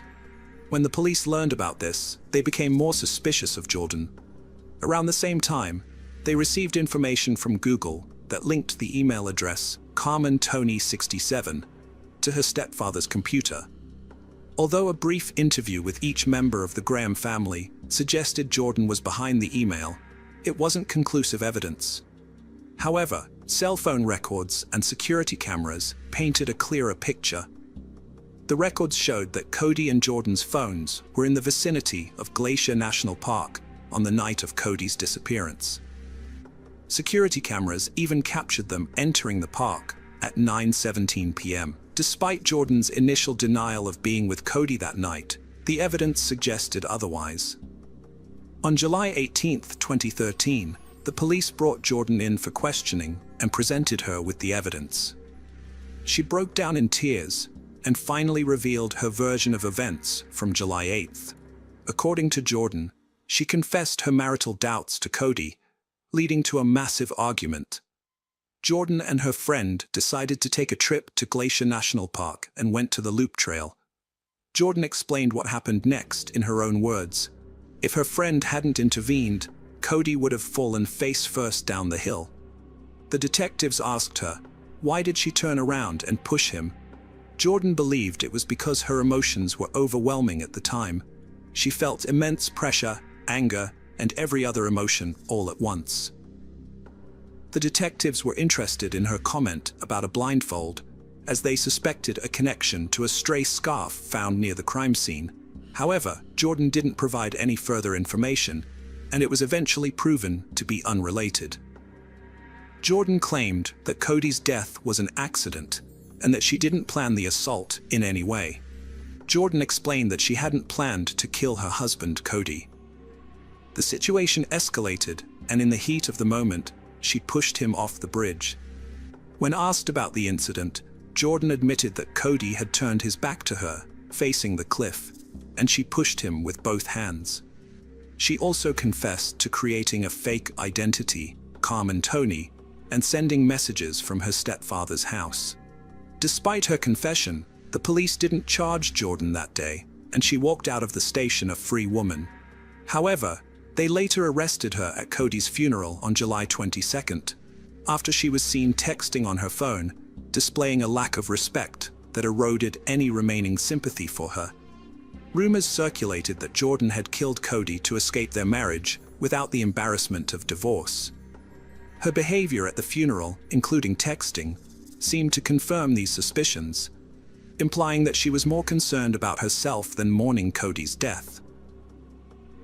Jordan's motives were called into question, as people wondered if she ever truly loved Cody.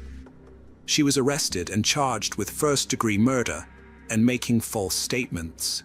After reviewing the evidence, the jury added premeditated first-degree murder to the list of charges. Her trial began on December 9, 2013. From the start, the prosecution aggressively challenged Jordan's story, raising doubts and inconsistencies. They questioned why she lied to Cody's friends and family, and whether she was truly remorseful or innocent. The prosecution's questioning was relentless, and Jordan's situation looked increasingly dire. The testimonies from Cody's loved ones further damaged Jordan's case, portraying her as a heartless wife who murdered her husband to avoid intimacy. Her defense team attempted to argue self-defense, but it seemed unlikely to succeed. Faced with the possibility of a worse outcome, Jordan opted for a plea deal, accepting a 30-year prison sentence without parole in exchange for the prosecution dropping the first-degree murder charge. Before Jordan was sentenced, she tried to withdraw her guilty plea when she learned the prosecution intended to pursue a charge of premeditated first-degree murder, which carried a maximum 50-year sentence. The decision was up to District Judge Donald Malloy, who had to decide whether to accept her original plea or start a new trial. On December 13, 2013, Judge Malloy sentenced Jordan Lynn Graham to 30 years and 5 months in prison. Despite Jordan's attempt to reverse her plea, her case was not reopened or re-examined. The federal prosecution aimed to set a precedent with her case, sending a message that anyone who commits murder under federal jurisdiction will face swift and severe punishment. As a result, Jordan will not be released from prison until she is over 52 years old.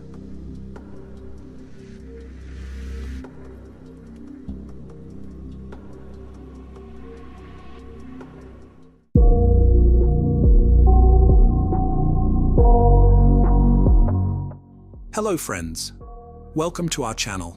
Today we're going to take a look at another horrible case with you, the case of Michael Van Eck. Michael Van Eck was born on August 14, 1987, in a city that was once a hub for gold miners.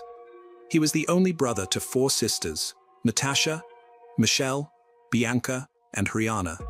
Michael grew up in a close-knit family with caring and loving parents who worked hard to provide a decent life for their children. His father was an entrepreneur, and his mother created a nurturing atmosphere at home that encouraged the growth and development of their kids. Michael was a sociable and kind person who did well in school and sports. He even earned a black belt in karate, which gave him confidence and resilience. After completing his education, Michael trained as an electrician, a profession that offered good earnings and promising job prospects. He worked at mine number 4 of the Beatrix mine in the small town of Unison. In 2011, at the age of 23, Michael decided to register on a dating site to distract himself from a recent breakup and meet new people. That's when he came across the profile of a sweet and smiling girl who shared his interests. They both disliked loud parties and wanted to find true love and build a strong family. Michael was pleasantly surprised to have found a suitable match online. On April 2nd, he excitedly told his mother that he had a date and was busy preparing for it. He even withdrew 3,000 rand from his account to impress the girl. However, he was uneasy about the unusual meeting spot his friend had chosen, the city cemetery, and didn't mention it to his parents. At around 9 p.m. that evening, Michael said goodbye to his family and left the house, getting into his silver Peugeot 2007, a gift from his parents for his coming of age. When he arrived at the cemetery, the girl was running a bit late, but she looked stunning in a white dress and greeted him with a smile. They chatted comfortably, and she suggested they head to a more secluded area of the cemetery. There, they found a romantic setup, a blanket and a basket of fruit and wine. After having a glass of wine, the girl suddenly kissed Michael. But the pleasant feeling quickly turned to pain and horror as he realized he had fallen into a sinister trap. Chana Van Haren was born in 1991, a time of crisis for her parents. Her mother's pregnancy prompted the couple to put their divorce on hold and try to salvage their relationship. However, their efforts ultimately failed, and their home life continued to deteriorate. Chana's mother made no effort to hide her resentment towards her daughter, viewing her as an unwanted reminder of her husband. After the divorce, Chana's mother took the children and left their father behind. Chana suffered from a severe lack of love and attention from her mother, feeling lonely and misunderstood. Among her siblings, Chana struggled the most, growing increasingly withdrawn and sullen from a young age. She exhibited disturbing behaviors, such as talking about death and creating disturbing drawings. Her grandparents, alarmed by her behavior, suspected supernatural influence and took her to church, where she was subjected to an exorcism ritual. Chana's mental health declined as she got older. At 10, she had a disturbing incident where she threatened a house guest with a knife, prompting her family to seek professional psychiatric help. Fortunately, the medication improved her mood, and her father made an effort to spend quality time with her, even taking her on hunting trips. However, Chana later revealed that she found pleasure in harming animals, often bringing home dead creatures. When Chana turned 12, she formed a problematic friendship with an older man who introduced her to harmful substances and took advantage of her vulnerability. 2 years later, her mother moved to New Zealand, leaving Chana and her siblings in the care of their father and stepmother. At 15, Chana became involved with a 22-year-old man who had an unhealthy interest in Satanism, occultism, and voodoo cults. Fortunately, by her 17th birthday, Chana's life started to take a positive turn. She distanced herself from harmful relationships, successfully graduated from high school, and enrolled in college to study art and graphic design. After abandoning her interest in Satanism and ceasing to use harmful substances, Chana's emotional well-being significantly improved. She excelled in her studies and eventually secured a job in her chosen field.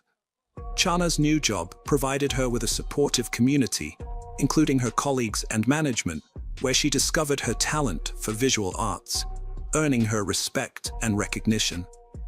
She also started dating Warren, giving the impression to outsiders, including her family and close friends, that her life was back on track. However, beneath the surface, her inner struggles persisted. Her father was especially relieved, hoping she had finally grown up and would soon get married. But an unexpected obstacle emerged, threatening to disrupt her newfound stability.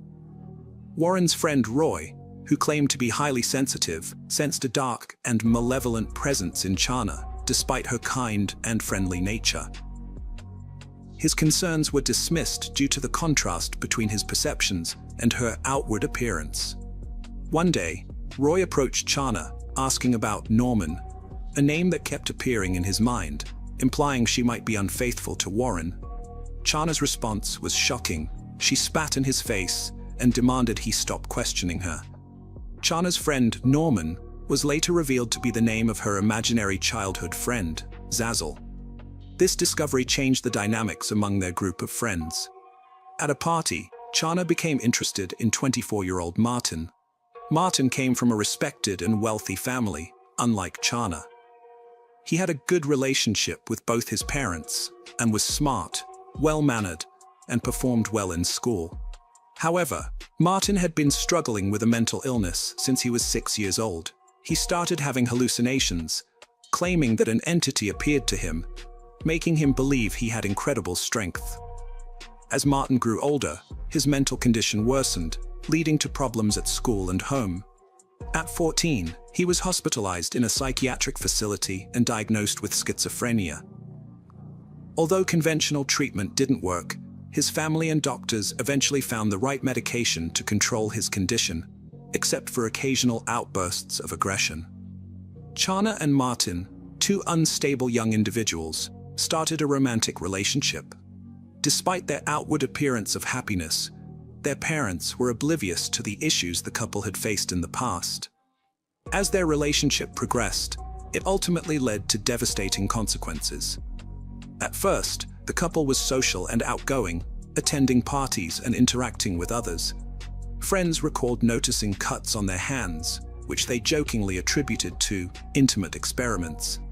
However, as time passed, Chana and Martin began to withdraw from their social circle and developed an interest in dark practices, including Satanism, voodoo, and occult rituals.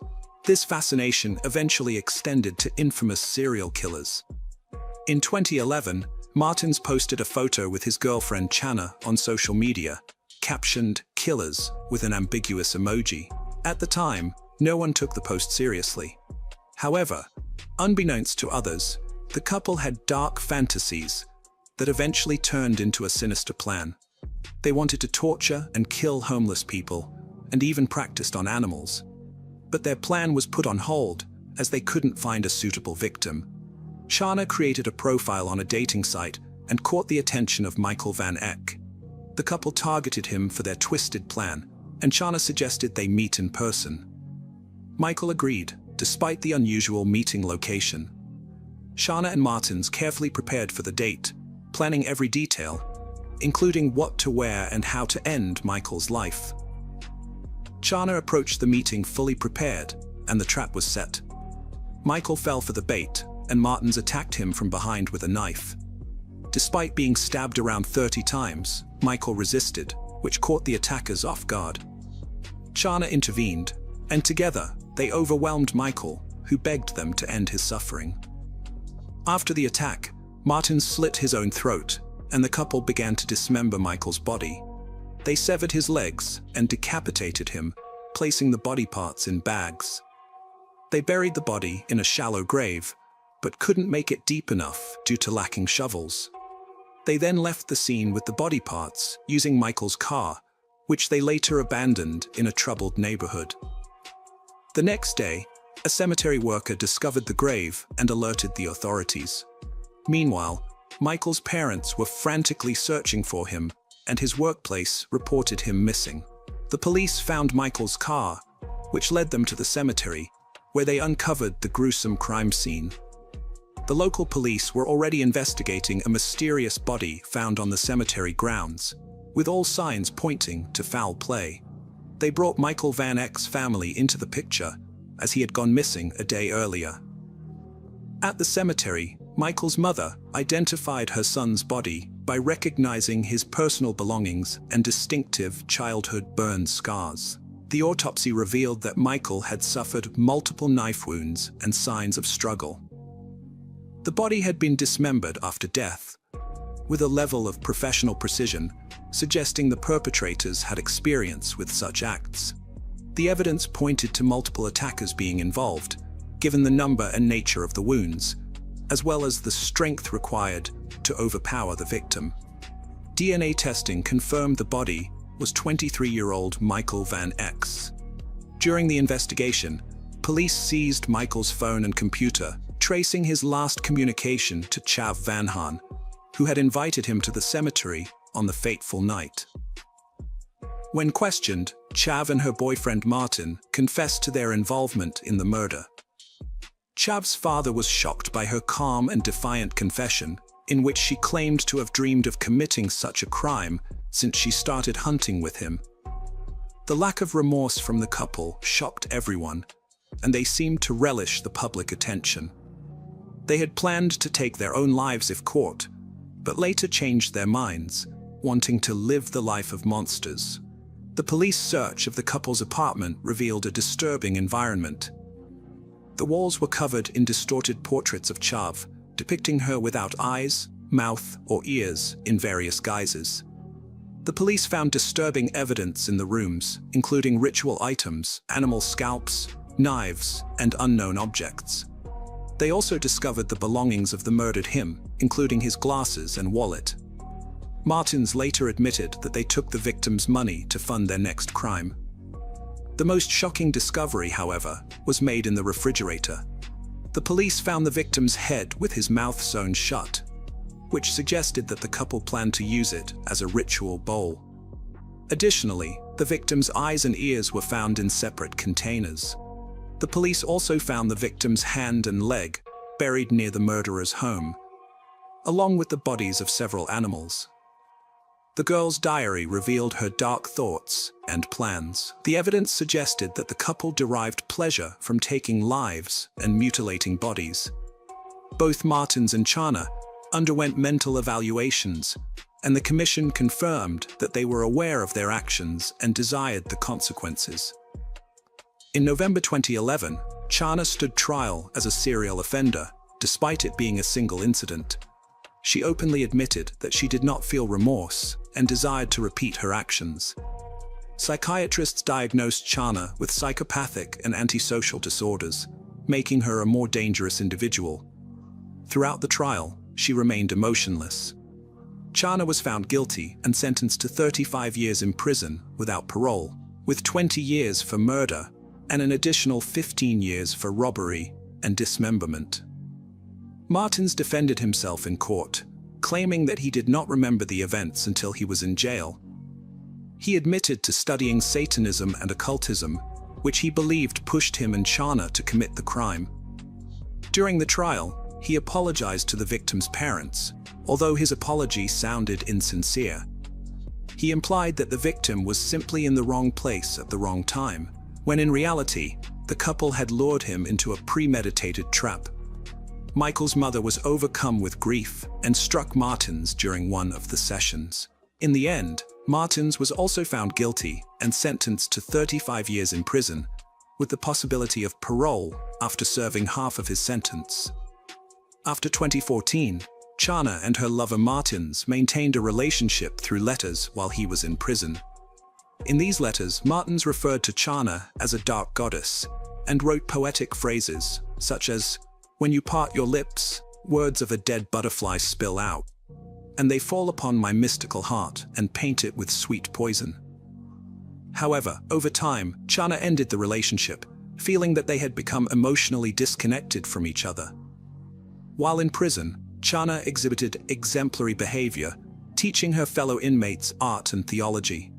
Some collectors, fascinated by notorious criminals, paid large sums for a photograph of Chana with her autograph, as well as a print of her hand.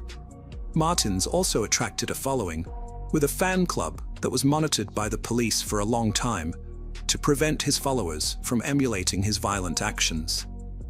Despite his circumstances, Martins continued to receive therapy and completed his education through correspondence courses. Ultimately, the case highlights how two unstable individuals, driven by their desires and lacking boundaries, can destroy an innocent life. Furthermore, it reveals how some people, often hiding behind a seemingly normal facade, can harbor dark and sinister intentions. Unfortunately, new acquaintances can sometimes have a profoundly negative impact on our lives, marking a point of no return.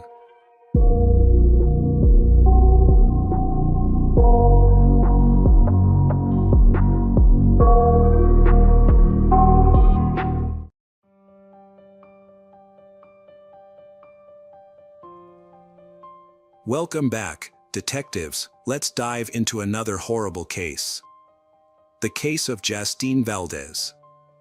On May 19, 2018, Justine Valdez, 24, after completing the residency permit application process, she went to the gym to work out, finishing at around 4:20 p.m. With plans to go home, her mother, Terrace, texted her to pick up some bread on the way. Justine agreed, stopping at the store before catching the 185 bus to Bray, which departed at 6:09 p.m. The bus dropped Justine off at a familiar stop near her rural home called Aina Car Village. It usually took her 15 to 20 minutes to walk home.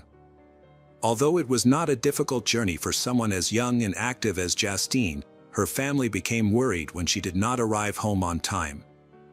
Justine often told her family where she was and when she would be home, so her mother, Terrace, grew increasingly worried as time passed without any news from her. When Terrace tried calling and texting Justine, she did not respond.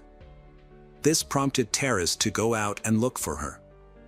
While searching, she asked strangers if they had seen Justine, describing her features and the sporty outfit that made her stand out from the crowd. Although some people saw Justine getting off the bus, no one knew where she went after that. Tara's search for her daughter ended in frustration and growing fear. She had no idea what had happened to Justine on her way home, and with each passing moment, her anxiety grew. Tara searched the streets, looking for Justine, but still found nothing. Justine's disappearance left her mother devastated, unable to find any trace of her daughter. Tara, desperate, contacted the police to report the situation. The police quickly took her statement and began searching for Justine. As the police searched the area, they investigated Justine's life and social connections. It was learned that she lived with her parents, Terrace and Daniel Valdez, in the quiet rural area of Nisar, Ireland. Originally from the Philippines, Justine's parents moved to Ireland in search of a better life in 2015. Despite their difficult start, her parents worked hard to support Justine's education and life. A diligent student, Justine studied accounting at university while working part-time to support herself and help her family financially. Her part-time jobs included waitressing in Bray and babysitting for local families. Her parents, who lived in the servants' quarters of a large estate, worked for a prominent family, her mother as a housekeeper and her father as a gardener. Justine was known to be responsible, hardworking, and devoted to her family. Furthermore, her limited social circle and lack of typical teenage rebellious behavior made the idea of her running away seem implausible. When police contacted people who knew Justine, no one had any information about her whereabouts. The possibility of her running away was quickly ruled out. She was extremely close to her parents and kept them updated on her daily activities. On the day she went missing, she exchanged 63 text messages with her mother. The last of which came at 6:24 p.m. when Justine got off the bus. Police trying to find Justine received a vital tip. This led them to a disturbing incident that occurred just minutes after Justine got off the bus. A female driver reported seeing a man aggressively pushing a dark-haired Asian woman, wearing tracksuit bottoms similar to Justine, into the boot of a black Nissan Qashqai. The woman and her 12-year-old son drove past the scene and immediately called the police. Shortly after, another driver witnessed a similar alarming scene. This time, the Asian woman, who appeared to be very frightened, was seen sitting in the back of the car, knocking on the window for help. The driver who witnessed the incident discussed it with his wife when he got home, and he immediately called the police at 7:20 p.m. to report a possible kidnapping. Another driver also contacted police about a Nissan driving erratically near the scene. Police quickly arrived at the location, which the woman had called them earlier. When they arrived, they found Justine's broken phone and a bag of bread left on the side of the road, raising serious concerns for her safety. After the kidnapper tried to stuff Justine into the trunk of the car but she resisted, he forced her into the back seat and drove off to an unknown location. The suspect's black Nissan was immediately placed on the wanted list, leading to a large-scale search effort involving patrol cars and helicopters. However, the nighttime search was hampered by darkness and made no progress. The search continued as the day wore on, with police looking at witness accounts to narrow down the area where the perpetrator might be. A 40-year-old man named Mark Hennessy was identified because he matched the description of the kidnapper. Police went to his home and discovered that his wife, Nicola, did not know where he was because he had gone out drinking after work the day before. This information only added to the suspicion surrounding Mark, prompting police to investigate his background further. Mark Hennessy was a well-respected member of the community, known as a devoted husband and father to 2 young daughters, the youngest of whom was born 8 months ago in September 2017. He lived in an affluent neighborhood surrounded by other young families. His work as an estimator on construction sites provided a steady income for his family, and he had no previous run-ins with the law. However, police knew that people could often hide their true intentions behind a facade of good taste. With this in mind, the police went to the bar that Mark frequented the night before to gather more information. The staff confirmed that Mark had been there, but they said that he did not stay long. He left after drinking a beer and watching some football, then Mark returned to the bar around midnight, his expression clearly agitated and anxious. After reviewing the security footage of the bar, the police confirmed what the staff had said. They observed Mark staying there for about 10 minutes before leaving at 5:40 p.m. Engrossed in a conversation on the phone, he quickly went to his car and drove away. Then he returned to the bar around 11 p.m. Mark returned to the bar and talked to someone he knew at the entrance for a while before leaving the bar. Police began investigating Mark's activities between 5:40 p.m. and 11 p.m. A key discovery was then made when police analyzed surveillance footage from Justine's bus route. The footage showed Mark's black Nissan following the bus, starting 30 minutes after Mark left the bar. This disturbing discovery raised further suspicions about Mark's involvement in Justine's disappearance. The search for Mark's car and the missing girl continued, and Mark became the prime suspect in Justine's abduction. Mark called his wife to say he was going away for a long time. When his family tried to convince him to turn himself in, he refused and quickly left. His parents reported to the police that they had seen Mark, and the police tried to find him. But Mark escaped. The police asked for the public's help by issuing a media appeal. They asked for anyone with knowledge of Justine, Mark, or his car to come forward. A woman who heard the appeal kept an eye out and spotted a car that looked like Mark's on the road. She followed it to Cherrywood Park and observed the driver closely, then quickly contacted the police. When the police arrived, they found a man covered in blood sitting behind the wheel of a car. Despite attempts to coax him out of the car, Mark was stubborn, brandishing a knife in a threatening manner. Faced with imminent danger, the police were forced to resort to force, resulting in Mark being shot in the shoulder. After removing him from the car, they found him conscious but still uncooperative. The police then searched the car but unfortunately did not find Justine. Mark remained silent despite being questioned several times. The medical team quickly treated him and took him to the hospital. Doctors tried to save his life, hoping that he would eventually reveal Justine's location. Unfortunately, it was discovered that the bullet had ricocheted and hit Mark in the head. Further investigation revealed a gruesome discovery: the blood on his face and body was his own, and he had several fresh stab wounds on his arms and neck. The police believe that Mark, fearing arrest, apparently used a knife from his car to attempt suicide rather than face the consequences.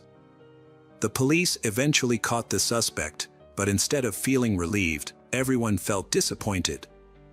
They found the suspect in his car, but they still hadn't found the missing person they were looking for.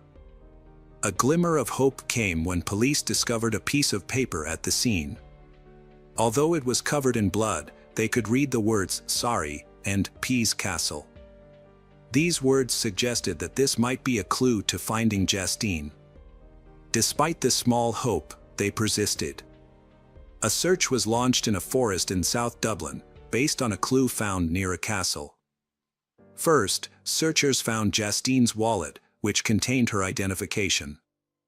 Then, on May 21st, searchers discovered Justine's body. An autopsy revealed that she had been murdered on the night of her abduction, and that she had died from strangulation. Unfortunately, the autopsy also revealed that Justine had been sexually assaulted, adding to the brutality of her death.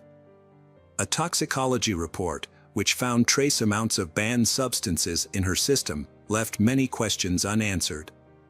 It is unclear how the substances entered her system or what their purpose was. However, further investigation revealed that Mark had recently consumed large amounts of these substances, adding to the mystery. It turned out that Mark was a regular user of drugs and excessive alcohol, which could have inadvertently introduced these substances into Justine's system. At the same time, Mark's family life was also beginning to fall apart due to his addiction, debt, and frequent arguments with his wife. Investigations into Mark's activities have revealed that he used the dating app Tinder to interact with multiple women and flirt with women at bars. The discovery of Mark's DNA on Justine's body further strengthened the police's suspicion that he was involved in Justine's kidnapping and murder. As the police investigated the case, they discovered that the murder was motivated by sexual desire, and Justine had unwittingly become Mark's target. He discovered Justine while he was following a bus, and took advantage of her getting off the bus, brazenly abducting her from the street without hesitation, even in the presence of multiple witnesses. An investigation into Justine and Mark's phones revealed no previous connection or communication between them. However, further analysis revealed that Mark was familiar with Justine's regular route, suggesting that her murder was premeditated. It seemed that Mark had been closely monitoring Justine's movements, waiting for the perfect moment to strike. This discovery shows Mark's premeditated brutality and Justine's tragic fate. The day Justine was kidnapped, he deliberately waited at the bus stop, closely monitoring her every move, until he suddenly grabbed her. The people around were extremely shocked by this scene, as such violent crimes rarely happened in their peaceful neighborhood. Many people came to pay their condolences to Justine's family, comforting and supporting them in this time of great loss. At the funeral, heartfelt tributes were paid as white balloons floated into the sky. Some attendees wore pink t-shirts with Justine's image printed on them, a touching tribute to her memory. Justine's family decided to hold her funeral in the Philippines, her homeland, to find solace in a familiar place. Although they lived in another country for a while, they finally moved back to Ireland in 2021. By starting over in a new city and pursuing different careers, they hoped to escape the painful memories that still haunted their old home.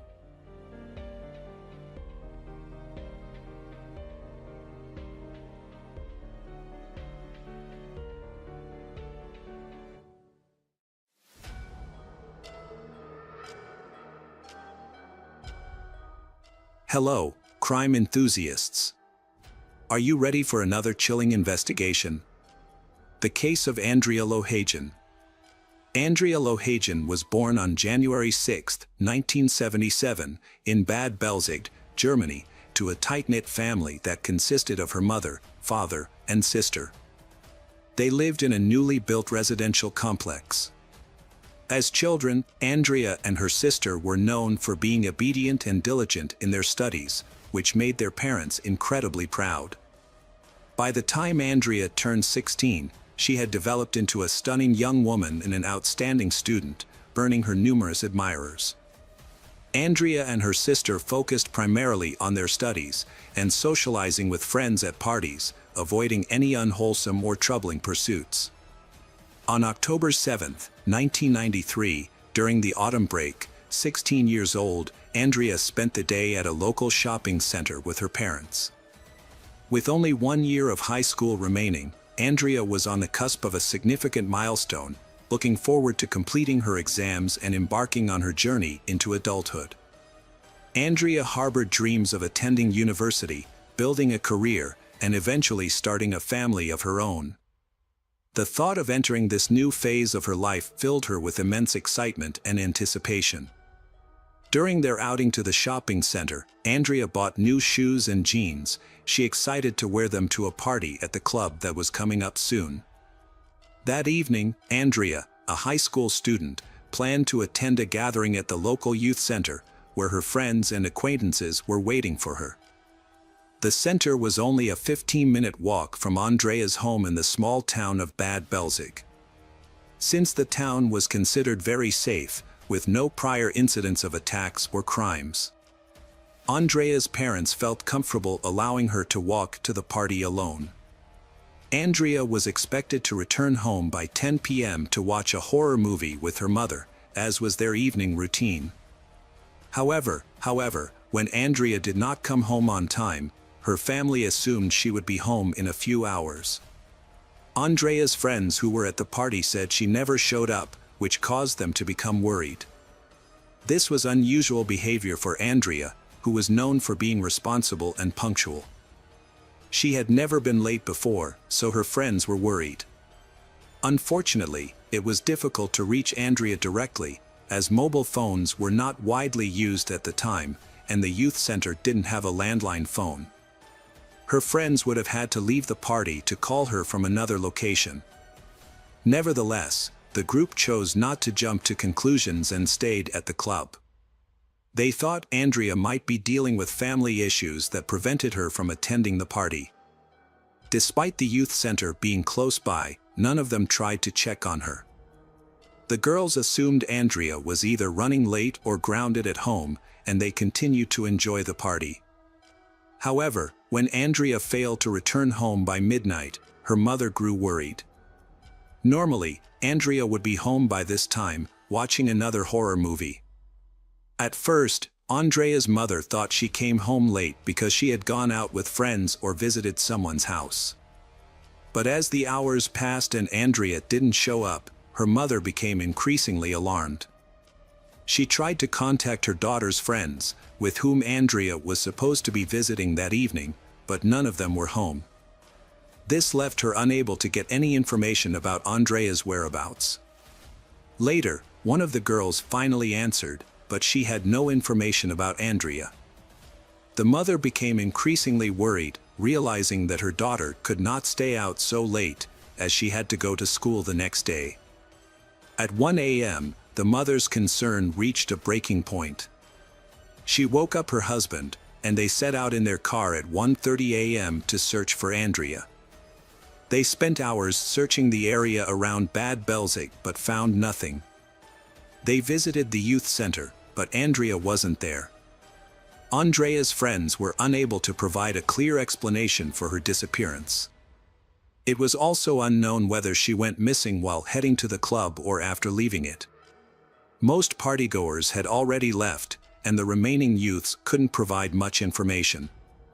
Around 4 a.m., Andrea's frantic parents reported her disappearance to the local police. However, the police responded slowly and failed to conduct a timely search for Andrea. The police officers initially thought that Andrea had just gone out and would come back home by herself in the morning, once she was sober. However, her parents were certain that something terrible had happened to her. They knew Andrea wouldn't run away because she had no reason to do so. All Andrea's belongings and money were still at home, she wasn't dating anyone, and none of her friends had seen her that night. A week went by before the police started investigating Andrea's disappearance. Up until then, her parents had been searching the town on their own. They had contacted all the local hospitals, but none of them had any information about Andrea. As the search continued without any success, Andrea's parents became increasingly suspicious of a plot of land formerly owned by Andrea's ex-boyfriend's grandfather. Andrea and her ex-boyfriend had broken up shortly before she went missing. There were reports that her ex-boyfriend was struggling to cope with their breakup. The outside of the property appeared abandoned, except for a small, old shed that caught the attention of Andrea's parents. They suspected that Andrea's ex-boyfriend might be connected to her disappearance. They thought it was possible that he had ambushed her on her way to the club, attacked her, and taken her. The parents immediately contacted Andrea's ex-boyfriend, but he denied any involvement. He stated that he was at home for the entire evening and night, and his family members were ready to confirm his alibi. However, Andrea's family didn't believe him. The police were informed by Andrea's parents about a suspicious piece of land owned by her ex-boyfriend's grandfather, and they agreed to investigate. It wasn't until a week after Andrea's disappearance that the police took the investigation seriously. Detectives started questioning the people who were at the youth club on the night Andrea went missing. Many of the partygoers were friends and acquaintances of Andrea, but their statements didn't shed any light on the case. The teenagers who frequented the club often got their dates and days mixed up, making their accounts confusing and unclear. Some people claimed to have seen Andrea at the party, but others disagreed. Initially, investigators thought Andrea might have arrived at the party, then gotten lost in the crowd or left with someone she knew, or possibly been attacked. This theory seemed believable, given that parties with teenagers often involve alcohol, which can lead to incidents when people are leaving. However, after talking to more witnesses, it became clear that Andrea never actually made it to the party, which was confirmed by her friends who were waiting for her.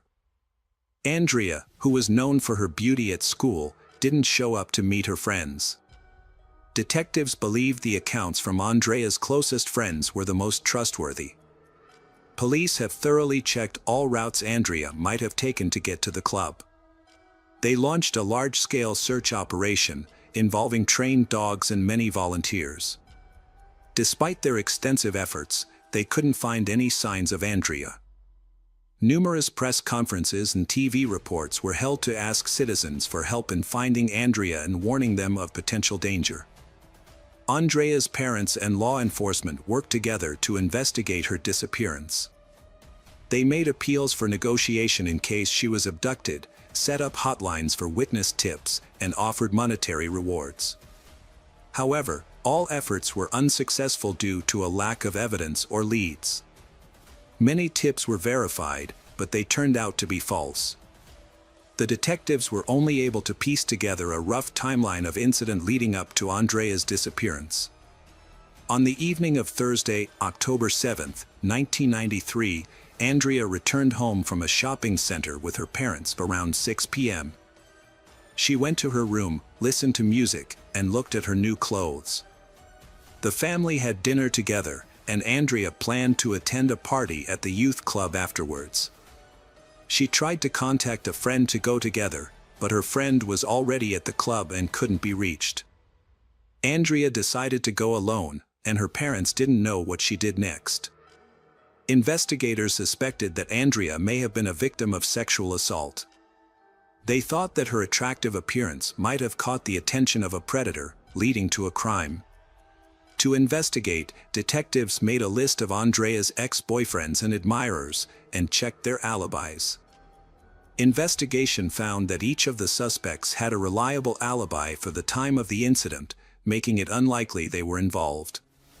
Unfortunately, the surveillance system at the time was relatively underdeveloped, making the investigation more difficult. Detectives started looking for witnesses who might have seen what happened to Andrea. They found out that she had taken a shortcut